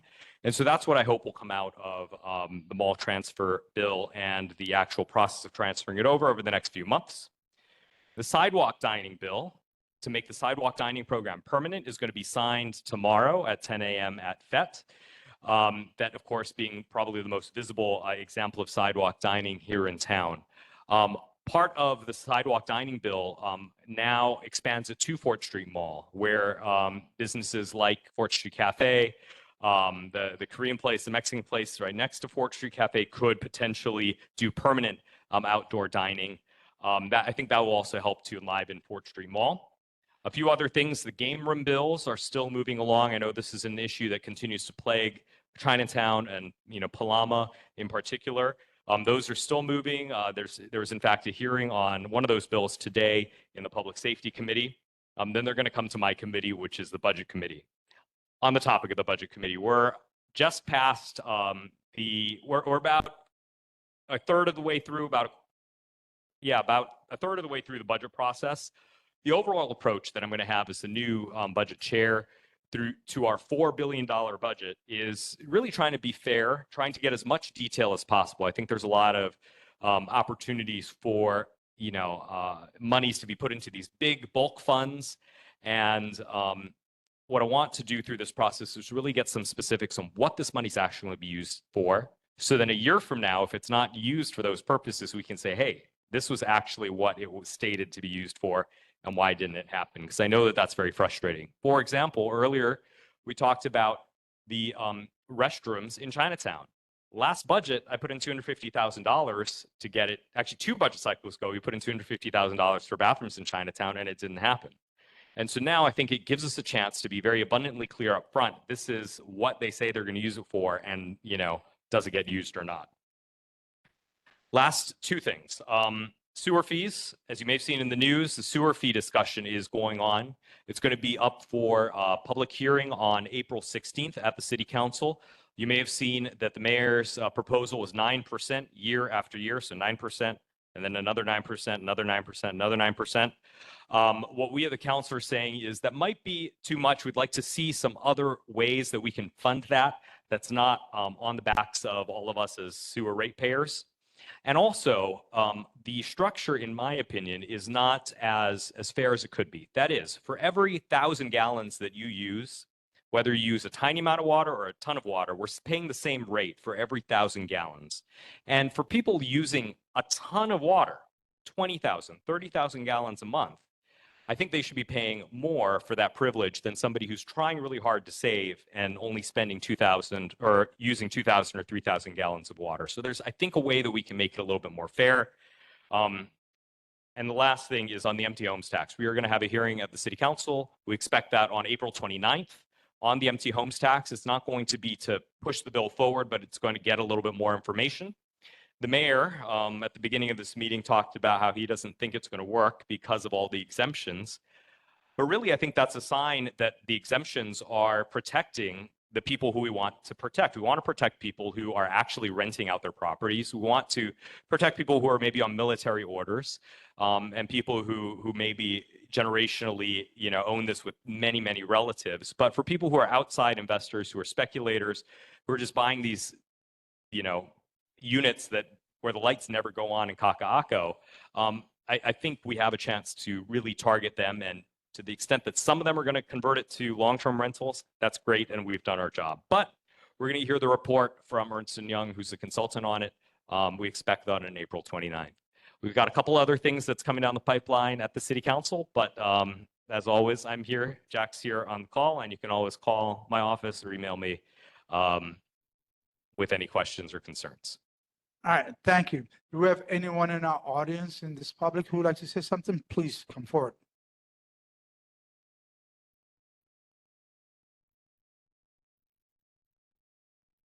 Hello, Randy Jettling again, 215 North King Street. I'm a constituent of yours, even though I'm not technically in this neighborhood board district. I just wanted to say that if the city is successful in finding a developer for Kamali'i Park, I hope that you'll support the construction of housing there. And also that's for those that are concerned about developers making money. Kukui Plaza actually almost got Frank Fossey indicted on corruption charges for the developer giving him money for that. So the developer made a lot of money for Kukui Plaza, but there's still a lot of units of housing available now because Kukui Plaza was built. So I don't understand the objection to developers making money on building housing. And then also, as far as bathrooms go, a la carte bathrooms have been in a state of disrepair for a long time. So I hope that if there's movement on Chinatown bathrooms, we can get that fixed too. So that's all I have. Thank you. All right, thank you. Next, and please state your name. Hi, my name is Deborah King. I'm a resident at Honolulu Park Place. Thank you so much for coming out, council member. And I want to let you know that I do support Bill 46. And I also wanted to find out, I do support dining, outdoor dining. Quick question. I've seen some of the power washing going on in the neighborhoods, which is fantastic. Can you please speak into the Oh. speaker so we can hear you? Yes. And you can lower that. Okay. I do support the outdoor dining. In fact, I just enjoyed a pastry the other day on Smith Street and I published it on YouTube. I want to find out, do we have any way between power washings to spray disinfectant? Because we have strong odors and it would be very beneficial to spray that don't mess up our stormwater drains and a lot of the bird poop and all that other things. So that would be great if we could do something because that's going to affect my choice for outdoor dining. So I appreciate it. Thank you so much. You're welcome. Anyone else here in the public? All right, not seeing none. Anyone on WebEx? Not seeing many. Any board members here? We'll start off with Kevin McDonald, then run to Board Member Lai. Thank you, Chair, and thank you. Remember, 1 minute each on these. Thank you, Chair, and thank you, Council Member, for being here. We have missed you for several months now, so it's nice to see you back. I'm going to bring up what I was trying to bring up with the mayor about our roads. Member McCarney pointed out that many of them are run by the state, but our roads are atrocious. We have man-made potholes that are manhole covers that are 2 to 3 inches below the surface, but only half of them, so I know we can do it right. We have steel plates everywhere that aren't being used, there's nothing happening with them. And the rest of our roads they're atrocious. They're third world country roads. You just mentioned the budget. So how are we budgeting that? What are you going to do? Because we are the jewel of the Pacific. We pay more taxes for our roads than any other state or city in the country. So how are we going to address this and make it so that it's not an embarrassment? We're ranked 10 seconds. We're ranked in the bottom I five hear you. So every year, the bottom 5. no, I definitely hear you, and I share your frustrations about the situation. This is really due to years and years of this didn't happen overnight, right? This has been years in the making. Part of it does have to do with the quality of the paving by the contractors. I know DFM and DDC have had to go back and ask the contractors to fix some things, most recently in Kaka'ako. The other thing that I think it's easy to pick on the city and blame the city. A lot of the work also is done by our utility companies, ECO, Board of Water Supply, there's sewer work, there's a lot of stuff. We often get asked why it is that, our roads don't get repaved. We also get asked why, it takes so long for the sewer lines and the water lines to be fixed. The city does do a reasonably good job of trying to coordinate that work. And now sometimes that means that a roadway isn't going to get repaved because next year, Board of Water Supply is going to come in. Similarly, King Street, beyond Thomas Square, heading towards UH is going to be repaved, but they're going to be doing some other stuff as well. And so it is very complicated. It's not as easy as sending out a big steamroller to rove the streets and do all of this. Specifically in the budget, there's $8 million for the private roadways that were acquired from the Chun brothers in Kaka'ako. I know that's not a downtown area, but that also I think just speaks to this historical neglect that happened. And now it's the city's problem, and now we have to pay for it. And so it is complicated, but I hear you. It frustrates me too. And I take the bus a lot, and the bus rattles every time it goes over the pothole. All right, thank you very much. Any other board members here? Board member Lai. Thank you, Chair. Council member, thank you again for your time last Thursday with the 60 or more people that came and kind of shared their collective opinions. Hope again you keep that in mind. I wanted to point out that Mr. Rodby, who's chimed in a couple of times online, does seem to understand that the RFQ did result in submission of bids. And if one is selected, then there is a plan. So I don't think that we should avoid that. And that plan is what then will be deliberated by your body, then potentially brought to us. But there's still a plan, and people applied based on that. My question is this, secondly, regarding the security camera system and the budget. City chipped in about $500K to get the cameras up every month. The neighborhood watch goes and talks to the substation. They confirm they don't use the cameras except for retrospectively. Can we get some funding to bring us up into the 20th century? 10 seconds. Yeah. And use some software, put it to use, offload those efforts. Let's get ahead of the game. Thank you. Yeah. So software is a challenge. I mean, we're all struggling with AI and how to use AI responsibly. I think the ACLU would have some concerns about that, and tracking people and all of that. It is hard. I mean, there's no doubt about it. We're 400 something officers short.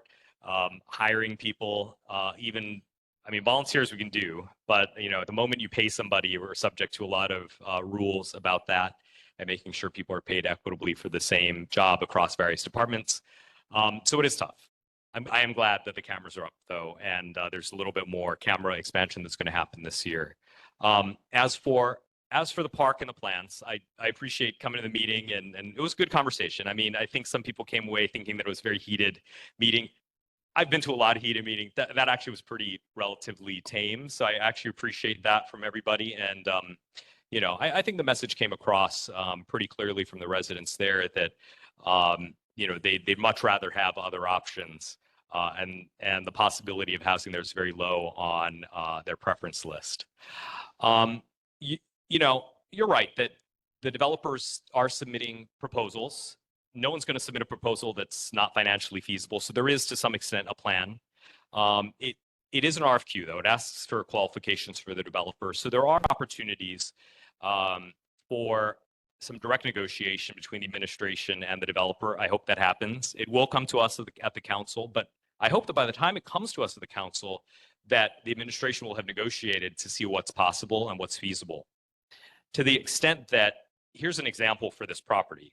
Of something that makes it possibly unfeasible. As you may have heard, there's a program called Bill 7, which allows apartment zone properties to be redeveloped. It maxes out at 6 stories. That lot, because it's too big, is not eligible for Bill 7. Can we change the Bill 7 program to say, a program like this could qualify it, and that would max it out at 6 stories? Maybe that's a palatable interim thing. I'm sure somebody can make a 6-story thing work. There may be some people that say we don't want any housing whatsoever. 6 stories is 6 stories too much.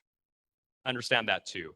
But I guess this is a long way of saying this is a process. And I will work with Chair Carvalho to make sure that the administration is keeping you in the loop on every step of the way and not just coming back, 9 months from now and saying, well, here it is. Here's a model. Here's a picture. Here's a rendering. Yay or nay, bye. Right. So there's a process. Thank you. Any other board members have anything here to say? Sean still here? Okay, board member Lisa Connie. Hello, Councilmember Dos Santos, Tam. Well, thank you for coming here because I know it's pretty busy with budget season. I'm even more ecstatic that you mentioned you're still fitting in time for Bill 46, the empty homes tax on April 29th. I'm ecstatic. I'm happy. I think we have the right budget chair. So thank you for doing that. To put more onto your extremely busy plate already, I want to talk about Chapter 38. Oh my God, yes. Leasing of city property. We have a lot of vacant city property as we're talking about. My understanding is that there have been proposals on just wording to make it easier for the city to get these properties, these commercial properties in use. You have a lot on your plate. Is it possible in the future that something could be introduced? No, it's funny. I totally forgot about the Chapter 38 thing. So Chapter 38 is the portion of the ordinances that regulates the leasing out of city properties. So for Chinatown Gateway Plaza, we have downtown art centers there. For Harbor Village, which is at the corner of River in Nimitz. It's totally empty. The first floor belongs to the city. It's totally empty. There used to be a Vietnamese restaurant there like 20 years ago. It's very hard for the city to lease out its property. So there's a bill. It's Bill 35 of 2025. I know it's confusing. It's Bill 35, but deals with Chapter 38. But this bill would make it a little bit easier. And actually, I hope that DLM, I know that they were just here talking about this housing project, but I hope that they can come back and talk with you about what those changes would exactly entail. I would love to have the board support on, because all those vacant storefronts, right, that the city owns, why would anyone who wants to open up a convenience store, I see Mandy here, why would Mandy want to open up a fruit store in a city-owned property when she has to go through procurement and put in a bid, when she can just go talk to Ave Kwok at Mauna Kea Marketplace, or talk to where she is now on Hotel Street? It's very difficult. And so that's why nobody's in these spaces. So we have to make it a little bit easier. So yes, and I'm hoping to get this done, by the new fiscal year. I don't know if we're going to hit that deadline, but certainly by the end of the summer, I'd like to get this moving. All right, thank you. Any other board members? All right, not hearing none. Thank you very much for your time. I do appreciate it. Okay. Bob, was that a hand or a wave? Did you? Oh, that was just a wave. Okay. There we go. Thanks, everyone. Okay, thank you very much. I do appreciate that. Ian, are you gonna? Yeah, you going, right? Yeah, I'm okay. Yeah, you're done. We got you.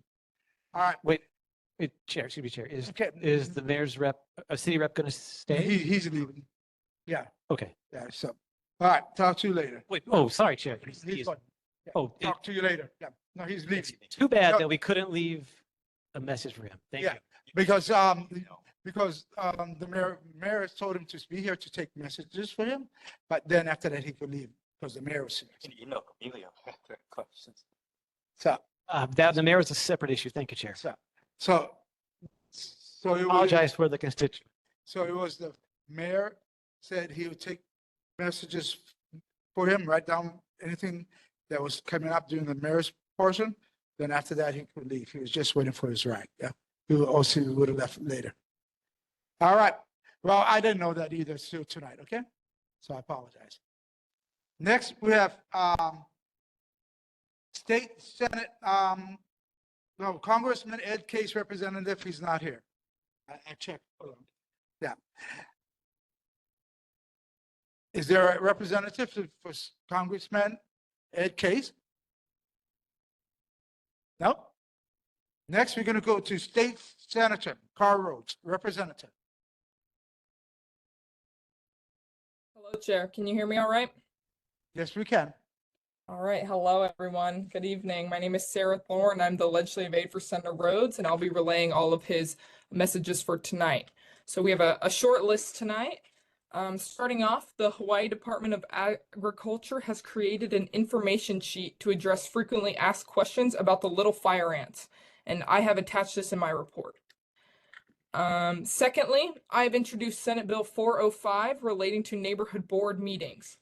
The intent of SB 405 is to allow neighborhood boards to receive and discuss information from third-party reports by a government official not included in a publicly noticed agenda, provided that discussions on matters raised by third-party reports shall be made at later meetings preceded by a public agenda giving notice of the decision-making. SB 405 has passed through the Senate. It is now up in the House.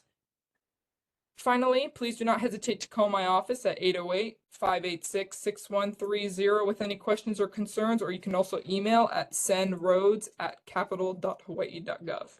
Thank you. Thank you. Anyone in our audience have any messages for State Senator Carl Rhodes? See none. Anyone online? See none. Any board members? We go ahead and start off with Board Member McDonald. Thank you, Chair, and thank you, Sarah, for being Remember, here. 1 minute, guys. Thank you, Chair. I just can't begin to express my disappointment. Once again, we're talking about fire ants during legislative session, and the only bill that the senator, of the many bills that he's working on in the Senate, The only bill that he seems to want to mention before this board is one that allows him to not have to take questions from this board. So I just really, I'm almost speechless and disappointed that he would avoid his responsibility to come before this board and talk about what it is he's doing in the legislature as it relates to the members of this community. It's very disappointing. So my question, I guess, would be, why isn't the senator coming before this board and telling us about all the wonderful things he's doing this for our community, like Representative Kim Coco does? 10 seconds. She comes every month and tells us what she's doing in the legislature. Why can't the senator tell us about this? Yes, thank you so much for your comments and question. So I am not the senator, so I am unsure about his whereabouts and why he cannot attend tonight, but I will definitely bring it up to him. But thank you for the question. All right, thank you. Any other board members? Board member Lai, 1 minute, please. Thank you, Chair. Ms. Thorne, can you give us some real world examples of the application of Senate Bill 405? How will that impact us as a board or other boards in general? And I wanted to know if this was related in any way to efforts to exclude neighborhood boards from certain portions of Sunshine Law, HRS 92, or if this is completely separate. And then lastly, it looks like per the legislative record, there was some notice of disagreement, Senate Communication 481 today. Do you have any details about that? Thank you. Thank you, board member. So on all three of those questions, I am not, so I did not help assist with this bill. So I am unsure, but again, I have written them all down and I can definitely come back next board meeting with the answers to all of those. But thank you so much for your questions. All right, thank you. Board member Rossi Sakani, please. Hey, Sarah, thanks for being here and just taking down our questions. Yeah, again, you can take this question and take it back to the senator. I wanted to talk about House Bill 371. It relates to banning political contribution by contractors and their immediate families. My understanding is it is in the Senate Judiciary Committee right now. And I believe language was written in, well, let me take a step back. It's banning political contributions from contractors who take money from taxpayers. Now, we know there's been a big corruption issue where contractors have been bribing elected officials. Now, my understanding is the House bill said that contractors would have to submit names of their family members, and that would be publicly available. But the Senate committee slipped in language that basically made those names no longer available to the public. So I just wanted to understand, since Carl Rhodes chairs the Senate Judiciary Committee, what does he think about this? Again, thank you so much for your question, but I will definitely come back next month with the answer to that on his thoughts on HB 371 and the difference between the House and the Senate version. Thank you so much. All right, thank you. Any other board members have any questions? Hearing none, thank you very much for your time. You have a good day. Bye-bye. Thank you so much. All right, next we have State House District 25, Kim Coco, Representative Iwamoto. Hi, good evening. My name is Kate Ozawa. I'm with Rep. Iwamoto's office. She could not quite make it today, but she sends her regards. I will send a link in the chat right now. Representative Iwamoto is doing a survey of her constituents on what issues are important to them and what their stances are.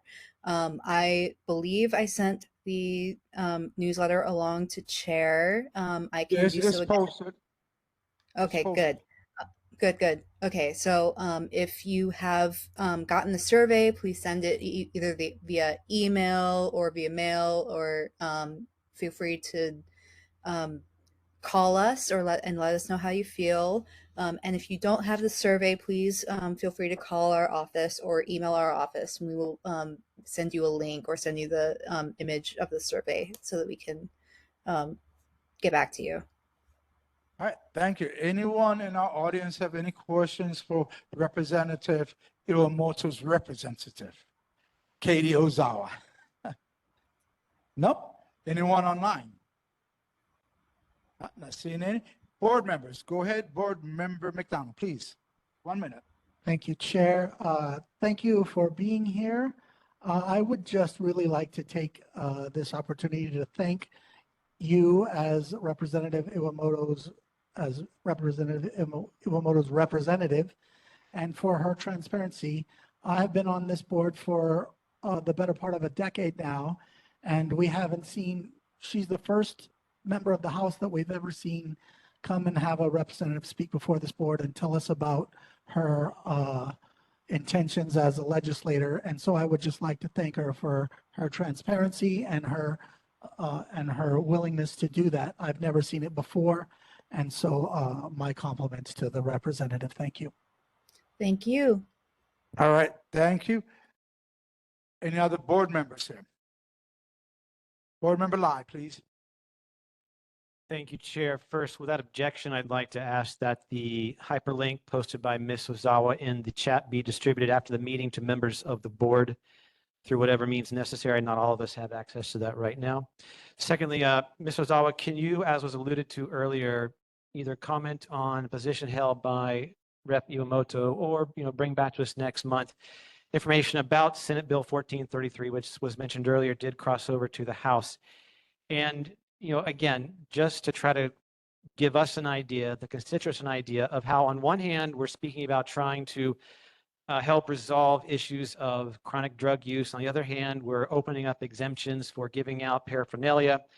And I believe that bill also includes some degree of non-liability for people who are involved in that giving away process. Seconds, please.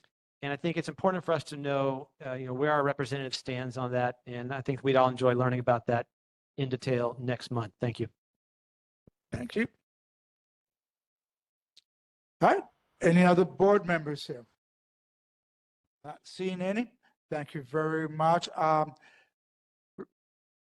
Katie Ozawa, right? Thank you very much. You have a good day. Thank you. All right. Next, we have information, Chair. I just want to get your acknowledgement of the motion that was made, if you had noted any objections to the motion that was made prior, to distribute the survey link to us after the meeting. No, she's going to do it. So it's in the chat. I'm asking if Yeah, so it's on chat, yeah? Yeah, It's in the Google Drive and in the chat. yeah. right. So we all got it. It is in the Google Drive, which we sent. Thank you. And it is in the chat.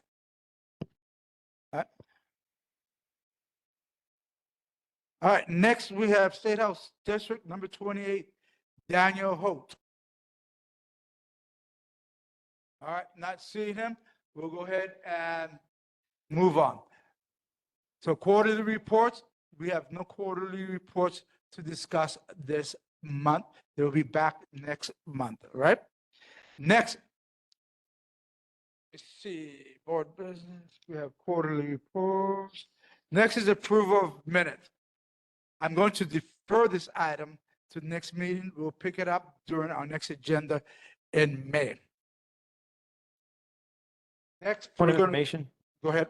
Thank you, Chair. For clarity, as you know, last month we deferred the meeting written summary rather from February to this month.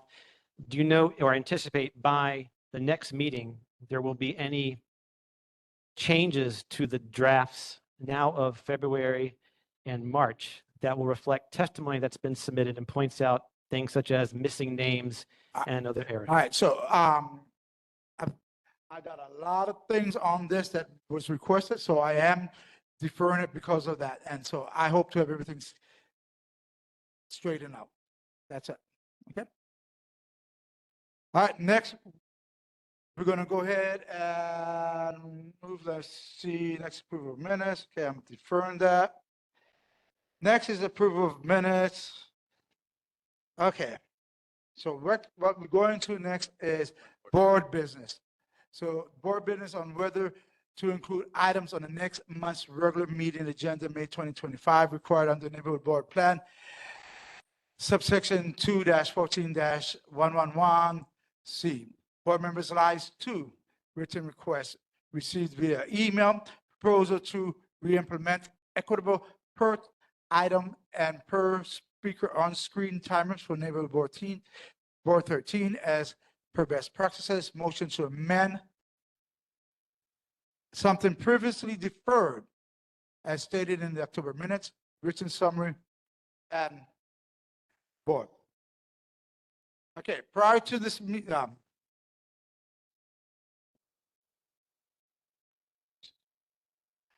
So after going over this, as chair, I choose not to place these on next month's agenda and would hope that everyone would go ahead and vote this down. I've been doing a great job as far as the timers. I've been taking care of time. As we know, the chair's responsibility is time. That's my sole responsibility, my biggest responsibility besides this. So do we have any discussions on this? Go ahead, Board Member Lyon. Thank you, Chair. I'll ask for your indulgence for some time because we are dealing with a number of issues that have curiously been glommed together. These were no fewer than 3 separate requests to be added on the agenda for consideration. If you'll please, I'll address the first one first, item, which is regarding a proposal to re-implement the use of timers, which have been utilized in the past to ensure that our speakers don't go over. As you'll recall, that this evening we had several episodes where speakers, both from the public and on this board, went a bit overboard beyond allocated times. This board has in the past adopted and made use of technology that permitted a clear and equitable manner of ensuring that the allocated time is what was provided to speakers. The body can then elect as it sees fit to extend time for those discussions. And I think that's something that we would benefit from globally to have that in place. Testimony was submitted about this item. I don't know that such was actually made available within the public-facing folder. 10 seconds. Testimony. And so without that, I don't think the board's had a chance to review the information that's been available for that. Hence, I'd like to ask that this item be deferred until next month. Time. Is there a motion? Chair, Go ahead. I'd like to make a motion to defer consideration of implementation of written requests for re-implementing equitable per item and per speaker on-screen timers for this board as per established best practices until the next meeting of this board, such that submitted testimony can be duly submitted, accepted, and presented in the folder for review by the board. I second. Ready to vote on this? Any discussion? Anyone, any objections? Any objections to defer this first? Go ahead. I think it's a waste of time, frankly, to keep this on the agenda. I was present and part of the board when we had the timer up, big timers and all of that. And I just remember that not being run any more efficiently or effectively with that being up. It was just, then there was a discussion about, should we extend back and forth? It seemed to take more time and I don't think it was effective. That's just my opinion from the time that I was on the board when that was in effect. So I think deferring it actually just puts more discussion on something that I don't think is helpful. All right. Anyone else? Go ahead, Board Member Lyon. Oh, thank you, Chair. I appreciate the 1 minute. From Member McCarney. Again, the testimony that was submitted does detail how the process worked and examples in which the board, when functioning well, within the span of 3 seconds or less, was able to extend discussion. That way, when meetings went longer than expected, it was known why, for what reasons, and who instigated such. So I think the information is there. Even this evening, there's been an on-screen timer that's been used to help keep track of use. Not been displayed on screen here, but the chimes have been going on in the background. This is common technology. And I think if we have it in place, then when we reach issues where it needs to be in place, it's there. And it's not necessarily a time-wasting opportunity. Thank you. All right. And Board Member McDonald, 1 minute, please. Thank you, Chair. I have to say, I was a fan of the on-screen timers. The speaker and everybody involved could see the timers, and I felt like it helped. I implemented them as the chair of this board, and then I enforced them as sergeant at arms of this board several years ago. I don't know necessarily that that is the solution. I thought it worked fairly well, but I'm open to discussion. But I also think that this board does struggle with its procedure, and there is definitely some room for improvement on how the timing of speakers is done. So I would want to, even if this isn't be the solution, I would like to entertain. 5 seconds left. I would like there to be some entertainment of some other formulas. Time. So actually, board member Armstrong, and then, go ahead, board member Armstrong. Thank you, Chair. I just want to remind us that the motion is to defer. And if you don't like it being deferred, vote it down. But I think that we have many times on this board stumbled with the democratic process and fairness. And I think that whether you like a proposal or not, like last month, you really need to let it be aired and bring it up to a vote so that we're on record as, like last month, opposing fireworks in our neighborhood, or support you guys supporting fireworks in our neighborhood. And the proposal was to oppose it. So stop being so undemocratic and let's just do our business. If you don't like it, vote no. Thank you. All right. Russ Isfani, please, board member, go ahead. Yeah, after considering board member McCartney's statement, I actually completely agree. Yeah, of course I do, because we are following the democratic process. I believe that the neighborhood plan clearly stipulates what the chair is empowered to do. If we want to overrule the chair, then we go through the process. We're going through the process. So I agree with board member McCartney. Let's vote down the deferral. Let's just consider this today and not deal with this again. Okay, and that'll end discussions, and I'm going to ask for a roll call. I'm asking everyone to go ahead and vote down this. Go ahead, roll call. Motion defer, yes. Okay, roll call. Armstrong, Aye. Fitzsimmons. Absent. Isokane. No. Lai. Aye. McCartney. No. McDonald. Aye. Schubert Kwok. Absent.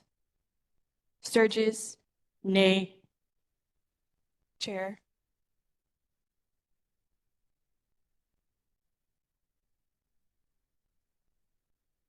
So 3 ayes, 4 noes, 0 abstentions. The motion does not pass. So the motion does not pass. All right, so next, is there a motion on the floor for the next item? It's point of For this item. Yeah, the motion is made to place consideration and discussion of on-screen timers for consideration on the next meeting of the board. All right, do we have a second? Second. Okay, Bob Armstrong second already. He told me. All right. Any objections? Okay, go ahead, board member. No, I object. I say we vote no on this.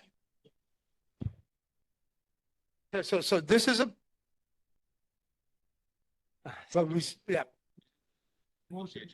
Yeah, so the motion was to defer, and that did not pass. So now we motion to put it on the agenda, but as we know, it's not going to pass because there isn't enough votes and people here. All right, go ahead. So go ahead, board member Lai, 1 minute. Thank you, Chair. Again, I'd like to have the board understand that there is testimony that has been submitted, which explains why this is an idea that should be considered, how it can be accomplished, demonstration of how it's been helpful for our board in the past. And again, it's a resource that we should have available to implement at the will of the chair when necessary. We have a big meeting such as the one we had today with the mayor. There was potential for the need to have some sort of crowd timing control. It makes the process equitable and democratic. And I'm just confused as to why an easy process to do that would just be eschewed by the board. I would urge you to please vote in favor of adopting the resolution to consider this next month. Thank you. All right, board member McDonald, 1 minute. Thank you, Chair. Once again, while I thought the on-screen timers were the simplest, easiest method to do this, I cannot stress enough that this board struggles with its due process and fairness.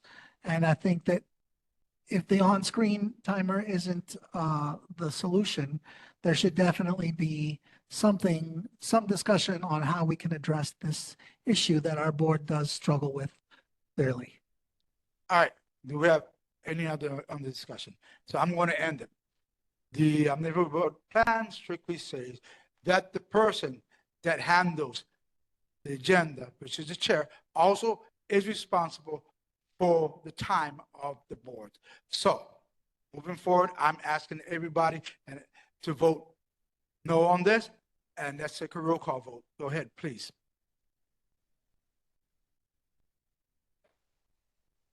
That's the motion. The motion is to put it on the Motion is to agenda. Put this on the agenda next month. Okay. Timers Okay, on the the agenda. motion is Right. to put the timers on the agenda next month. Armstrong, Aye. Fitzsimmons, absent. Isokane, No. Lai, Aye. McCarney, McDonald, Aye. Schubert Kwok, absent. Sturgis, No. Chair, No. 3 ayes, 4 noes, 0 abstentions. The motion doesn't pass. 3 ayes, 4 noes, 0 abstentions. The motion doesn't pass. All right, so now we're moving on to item number 9, announcements. Point of order, Chair. A motion was made to subdivide the elements of Board Business A to the 2 distinct elements. The second item next to be discussed should be motions to amend something previously adopted for previous written summaries of video records.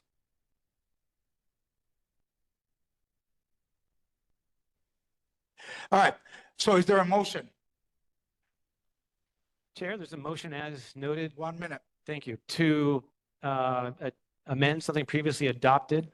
Again, as we've seen in the past, the written summaries adopted for July and August were adopted without consideration of testimony that was submitted, which identified things such as missing names, misspellings, and things that do a disservice to our constituents if they were to go and try to read about those particular meetings in the future, or if research needed to be done by news organizations or others. They receive a poor representation of what happened. It does not reflect as is required by the neighborhood plan. Hence, the motion is to amend something previously adopted that would then set the stage for this board to then reconsider and have our current board secretary review the suggested amendments that have been made, then bring back to this board documents which suggest something that's more coherent and easy to understand. All right, so are you making a motion? We're going to go straight to the motion. That was your motion. Okay, second. Any seconds? Is there a second? Not hearing none, seeing none? Okay, second. Go for it. I object. Can we do a roll call? Discussion.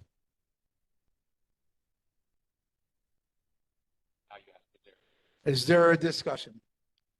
Oh, well, we have a member from the community. Yeah, that's board business, yeah. I think so. No, not a board business. Public is permitted to discuss anything on the agenda, Chair. Go ahead. As I said before, Doug Pyle, I'm just curious, is this the one where my name was misspelled? Is that what it's about? And does it require this? Okay, you can fix misspellings without. Right, yeah. Without a And motion. you weren't here, you weren't coming to our board meetings. No, I think I missed the other one. Yeah. So this is not required. No, nothing to do with you. That is simpler for you guys. Okay, all right. Thank you for your question. All right, I just objected. So I guess there's. okay. We're going to finish this up right now. We're going to call a roll call at this time. Objection? Go ahead, discuss. Thank you, Chair. Again, 1 minute. members, There is testimony that has been submitted. This testimony was not presented in full in our testimony folder. Therefore, you are at a disservice to vote on this motion. But if you trust and understand that the submitted information for the draft, for the adopted minutes for those 2 months are submitted to fix and repair them so they are respectable, please vote in favor of this motion. I don't understand why, as a board, you would consider voting to retain something that is demonstrably incorrect. It just doesn't speak well. Thank you, Chair. Any other discussion? Go ahead. 1 minute. Thank you, Chair. I'll just say that I don't see any harm in this. It's not any extra work for anybody here. It puts a better, it makes our minutes look better and more presentable, and it doesn't cost us anything or any effort or any extra work. So I don't understand why we wouldn't just allow the secretary to improve our minutes and then pass them later. It doesn't seem to cost anybody anything to allow it. All right, next is Board Member Rusty Sakani, please. Thank you, Chair. I think this is exhausting. I feel bad for the members of the community that are still here listening to this. I mean, I feel like I'm hearing the same things repeated over and over again. This is democracy. We are voting. You're not getting the votes. But that's the democratic process. So I wish we could get to a roll call vote so we can get these people out of here. So do we have any other one? No, if you've already stated and discussed once, you will not be discussing again. I'm not going to go back and forth to run it up to 10 minutes. Yeah? You've made your point, Mr. Lai. You've already stated your discussion. Everybody has one discussion each. We are going to go straight to a roll call at this Point time. of order, Chair. I don't think you can ascertain what's my intent to be a second-time speaker, what to discuss. You've discussed this. You had your discussion. He had his discussion. He had his discussion. Now we're going to move forward to vote on this. I'm just asking to be recognized as a second-time speaker after all other speakers have spoken for the first time as per Robert's rules, Chair. Yeah, I am saying there's not going to be a follow-up or a second. We're going to move forward. We're going to go to a roll call vote. Go ahead. Camila. All right. So Armstrong, Aye. Fitzsimmons, absent. Isokane, Nay. Lai, Aye. McCarney, McDonald, Aye. Schubert Kwok, absent. Sturgis, Nay. Chair. Chair. Nay. 3 ayes, 4 noes, 0 abstentions. The motion doesn't pass. All right, thank you. Next, we're going to go to announcements. The next Downtown Chinatown Neighborhood Board number 13 regular meeting is scheduled for Thursday, May 1st, 2025 at 6:00 p.m. at Leo Kalani Middle School in the library and virtually via WebEx. Rebroadcast of Downtown Chinatown Neighborhood Board number 13 meetings are scheduled on Olelo Channel 49 for every third Thursdays at 9:00 p.m. as well as 9:00 a.m. on the fourth Saturdays of each month. An archive of past meetings may be found at olelo.net by searching on Downtown. City and County of Honolulu and Hawaii Food Bank are partnering to fight against hunger. Neighborhood Board Assistant Camila Epa Gomez will be collecting donated canned goods at tonight's meeting. This Chair. meeting is adjourned. Chair. It's adjourned.